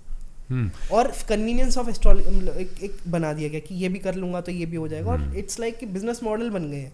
नेम करेक्शन का आजकल चल रहा है, तो अब मेरे पास आओगे नेम करेक्शन करवा दो, तो उसका एक सोर्स ऑफ इनकम बन गया। या उसी तरह बहुत सारी चीज़ें इस तरह की, स्टोन्स का बिजनेस लोग कर रहे हैं, वो सारी चीज़ें कर रहे हैं। That's how it is working. तो बट ये डर का धंधा बना लिया है साहब, मतलब धंधा मंदा कैसे होगा, अगर ये बंद हो गया ये धंधा तो इकट्ठा चंदा कैसे होगा। सीधी सी बात यही है कि ये डर बेचा जा रहा है सीधे तौर पर। मुझे तो लग रहा है 2050 तक आते आते ना ऐसे बोला जाएगा कि तुम्हारे एक गिलास में 200 से ज़्यादा ड्रॉप्स पानी नहीं होना चाहिए, नहीं तो तुम्हारा पेट खराब हो जाएगा। मैं आपको बताऊं, जैसे जिनसे मैंने ज्योतिष सीखा, जो मेरे टीचर थे आलोक खंडेलवाल जी, उनका सिंपल सा फंडा था। उन्होंने कहा मुझे ज्योतिष उनको सिखाना है जिनके पेट ऑलरेडी भरे हैं, जो वेल टू डू। आप जो अपने स्टार्टिंग में बोला ना कि is a fitness coach and I don't no astrology कैसे आई। पहली चीज़ समझो कि एस्ट्रोलॉजी ना कोई सोचता नहीं है कि यार मुझे ना एस्ट्रोलॉजर बनना है, या मैं 12th के बाद एस्ट्रोलॉजी का कोर्स करके एस्ट्रोलॉजर बन जाऊंगा। एस्ट्रोलॉजी में ऐसा माना जाता है कि आप एस्ट्रोलॉजी को नहीं चुनते हो, एस्ट्रोलॉजी आपको चुनती है। ठीक है, तो मैंने जो बात कहा कि मेरे जो मेंटर थे उन्होंने सिंपल सा बोला था, वो he is already running like एक बिग कंपनी वो चला रहे हैं। ठीक है, और उनके जो स्टूडेंट्स थे, जो मेरे बैच के मेट थे जब मैंने पीछे थी, we were having IITians, lawyers, doctors, approx इस तरह के लोगों के साथ मैंने जो जिस ग्रुप के साथ मैंने सीखी, क्योंकि उन सब के ऑलरेडी पेट भरे हैं well to do parallel profession. जैसे मैं I am a fitness coach and educator, right. तो मेरे को एस्ट्रोलॉजी करने का पर्पस ये नहीं है कि मुझे किसी से पैसे ऐंठने हैं। माई पर्पस वॉज कि यार ये दलदल खराब फैला हुआ है। जैसे फिटनेस में आप देख रहे हो ना कि अनएजुकेटेड ट्रेनर्स भी हैं और लोग मिसगाइड कर रहे हैं, उस तरह एस्ट्रोलॉजी में भी लोग मिसगाइड कर रहे हैं। बहुत कम लोग हैं जो एजुकेटेड हैं, जिन्होंने सच में इस पर टाइम इन्वेस्ट किया है, पढ़ाई करी है, और फिर वो सही से गाइड कर रहे हैं। तो हमारे मेंटर का कहना सीधा था कि उनको मैं सिखाऊंगा जो लोगों को गाइड करेंगे सही से, मिसगाइड नहीं करेंगे, पैसे नहीं लूटेंगे कि ये लो मेरी दुकान से ये जेमस्टोन खरीद लो, या ये कर लो, या ये फलाना ढिमकाना, जो अभी हम स्कैम्स की बात कर रहे थे। तो it's a guiding science purely, जो आपको बताती है कि क्या करना है, और बहुत ही सिंपल से विद्या जिसको लोग खराब करे जा रहे हैं। How do you see girlfriend कैसे मिलेगी, मतलब गर्लफ्रेंड कब मिलेगी नहीं मिलेगी? जब वीनस एक्टिवेट होएगा चार्ट में। वीनस क्या है, मैंने बताया ना, फेमिनाइन। एक लड़के के चार्ट में जब वीनस एक्टिवेट होता है, या 7th लॉर्ड या 5th हाउस की दशा लगती है, तब लाइफ में या तो गर्लफ्रेंड आएगी, या वीनस के और ट्रेड्स क्या हैं, लग्जरी आएगी, या आप अपने पे ग्रूमिंग करोगे, या गाड़ी खरीदोगे। ये सारी चीज़ें आपकी होंगी। मैं कैसे, एंड सबसे इम्पॉर्टेंट कि वो ग्रह बैठा कहाँ है। अगर वो 8th हाउस में बैठा है तो लड़की की वजह से प्रॉब्लम में फंसोगे, क्योंकि 8th house is the house of problem, right. अगर वो 11th हाउस ऑफ इनकम में बैठा है तो पैसा आएगा। तो मैंने कहा ना, हर ग्रह, हर हाउस कुछ रिप्रेजेंट करता है, और वो पर्टिकुलर प्लैनेट किस हाउस में बैठा है, और जब उसकी दशा लगेगी तो वो अपनी डिलीवरेबिलिटीज एक्शन में लेके, एग्जीक्यूशन में लेके आएगा, और वो चीज़ें आप विटनेस करोगे। मैं कुछ चेंज कर सकता हूँ, मैं कुछ उपाय कर सकता हूँ? ये भी एक बड़ा अच्छा सा सवाल है। देखो, उपाय ना प्रॉब्लम्स का होता है। कोई प्रॉब्लम चल रही है, आप उसका सॉल्यूशन कर रहे हो। फॉर एग्जांपल आप कह रहे हो कि मेरा राहु खराब है, केतु खराब है, या कोई भी ग्रह है। मैं सबसे एग्जांपल हाँ। शनि से सब लोग डरते हैं। हाँ। किसी को एस्ट्रोलॉजी पता हो ना पता हो, शनि का सबको पता है। शनि की एक बड़ी कॉमन रेमेडी बताते हैं लोग कि नंगे पाँव वॉक करो, ठीक है। अब नंगे पाँव वॉक करने से ना, जो करोड़ों किलोमीटर दूर शनि सैटर्न प्लैनेट वो घूम रहे हैं, उस पर कोई असर नहीं हो रहा है।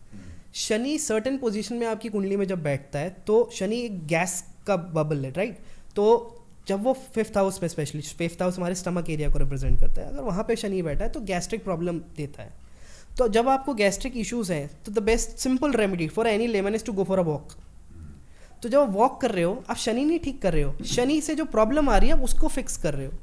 तो इस तरह रेमेडी करती है। रेमेडी इज लाइक प्रॉब्लम को सॉल्व करती है, ठीक है। दूसरी चीज़, अभी हम थोड़ी देर पहले बोल रहे थे कि प्रारब्ध है, प्रारब्ध होता है। प्रारब्ध मतलब कि फॉर एग्जांपल मैं बीमार पड़ा, मुझे बुखार हो गया, अब मैंने खा ली पैरासीटामॉल, पैरासीटामॉल खाई, हो सकता है मेरा फीवर ठीक हो जाएगा और मैं नॉर्मल रूटीन करूँगा। या ये हो सकता है कि मैं बीमार हुआ बट पैरासीटामॉल भी असर करना बंद हो गई, अब मुझे एडमिट होना ही पड़ेगा, अब मेरी सर्जरी या वटेवर जो भी कुछ प्रॉब्लम है, एंटीबायोटिक्स चलेंगे, 1 हफ्ता हॉस्पिटल लगा के आऊँगा मैं। अब रेमेडी का कॉन्सेप्ट भी ऐसा ही है कि कुछ चीज़ें मैं कर लूँगा। अगर वो छोटे लेवल का कर्मा था मेरा कि थोड़ा सा बुखार हुआ, मैंने पैरासीटामॉल खाई, वो ठीक हो गया। तो इस तरह कुछ रेमेडीज होती हैं जो कुछ हद तक तो काम करती हैं, बट कुछ चीज़ों पर रेमेडी काम नहीं करती है। If something you have to suffer, किसी चीज़ से आपको गुजरना है तो आप कुछ भी कर लो, वो चीज़ों को आपको डील करना ही पड़ेगा। That's how it works. Okay, last question, What's the weirdest question someone has asked you? Weirdest question, सबसे पहली चीज़ तो यही है कि मेरा एक्स वापस आएगा नहीं, ये बड़ा कॉमन चल रहा है। और ये जो निब्बी लोग होते हैं ये इस तरह के सवाल पूछते हैं, ठीक है, स्पेशली। तो ये सबसे वियर्ड चीज़ है, क्योंकि ये चीज़ें थोड़ा सा इलॉजिकल सी चीज़ें हो जाती हैं कि आप इस तरह की। एस्ट्रोलॉजी का मेन पर्पस है कि आप अपने लाइफ के को इम्प्रूव करो और एक को आपका पर्पस क्लियर हो, आप उस डायरेक्शन में अपना एफर्ट लगाना चालू करो। बट अगर आप इस तरह के सवाल कर रहे हो जो कई बार बेबुनियाद से लगते हैं, तो वो आई थिंक मुझे लगता है कि डजंट मेक सेंस। और ऐसे बहुत सारी चीज़ें अभी मुझे स्ट्राइक नहीं कर रहा है कुछ। कोई इशू नहीं सर, हम फिर एक बार कोशिश करेंगे कि और शोज आपके साथ करें। Thank you so much, it was lovely talking to you. Thank you so much Sagar, thank you for inviting me And और बहुत मज़ा आया। it was a great experience and I mean it. All right दोस्तों, we are done here and I tried so hard to counter as much as possible. बाकी मुझसे अगर कोई कमी पेशी रही हो, please feel free to do let me know in the comment section. And हाँ, मेरी कोशिश यही थी कि यार ये बहुत गंद मचा हुआ है, ठीक है, ये हर तरफ इंस्टाग्राम पर, फेसबुक पर, यूट्यूब पर ऐड चल रही हैं। कोई आके बता रहा है ये पहन लो, ये वाला स्टोन पहन लो, अंगूठी पहन लो, ये फ़ोन मत खरीदो, ये वाले आईफोन में ये दोष है, ये वाले नंबर में दोष है। तो क्या सही है, सही क्या है, ये एग्जिस्ट करता है नहीं करता है? दिस इज़ द क्वेश्चन कि मैं जीऊँ ना जीऊँ, क्या मैं रोबोट हूँ?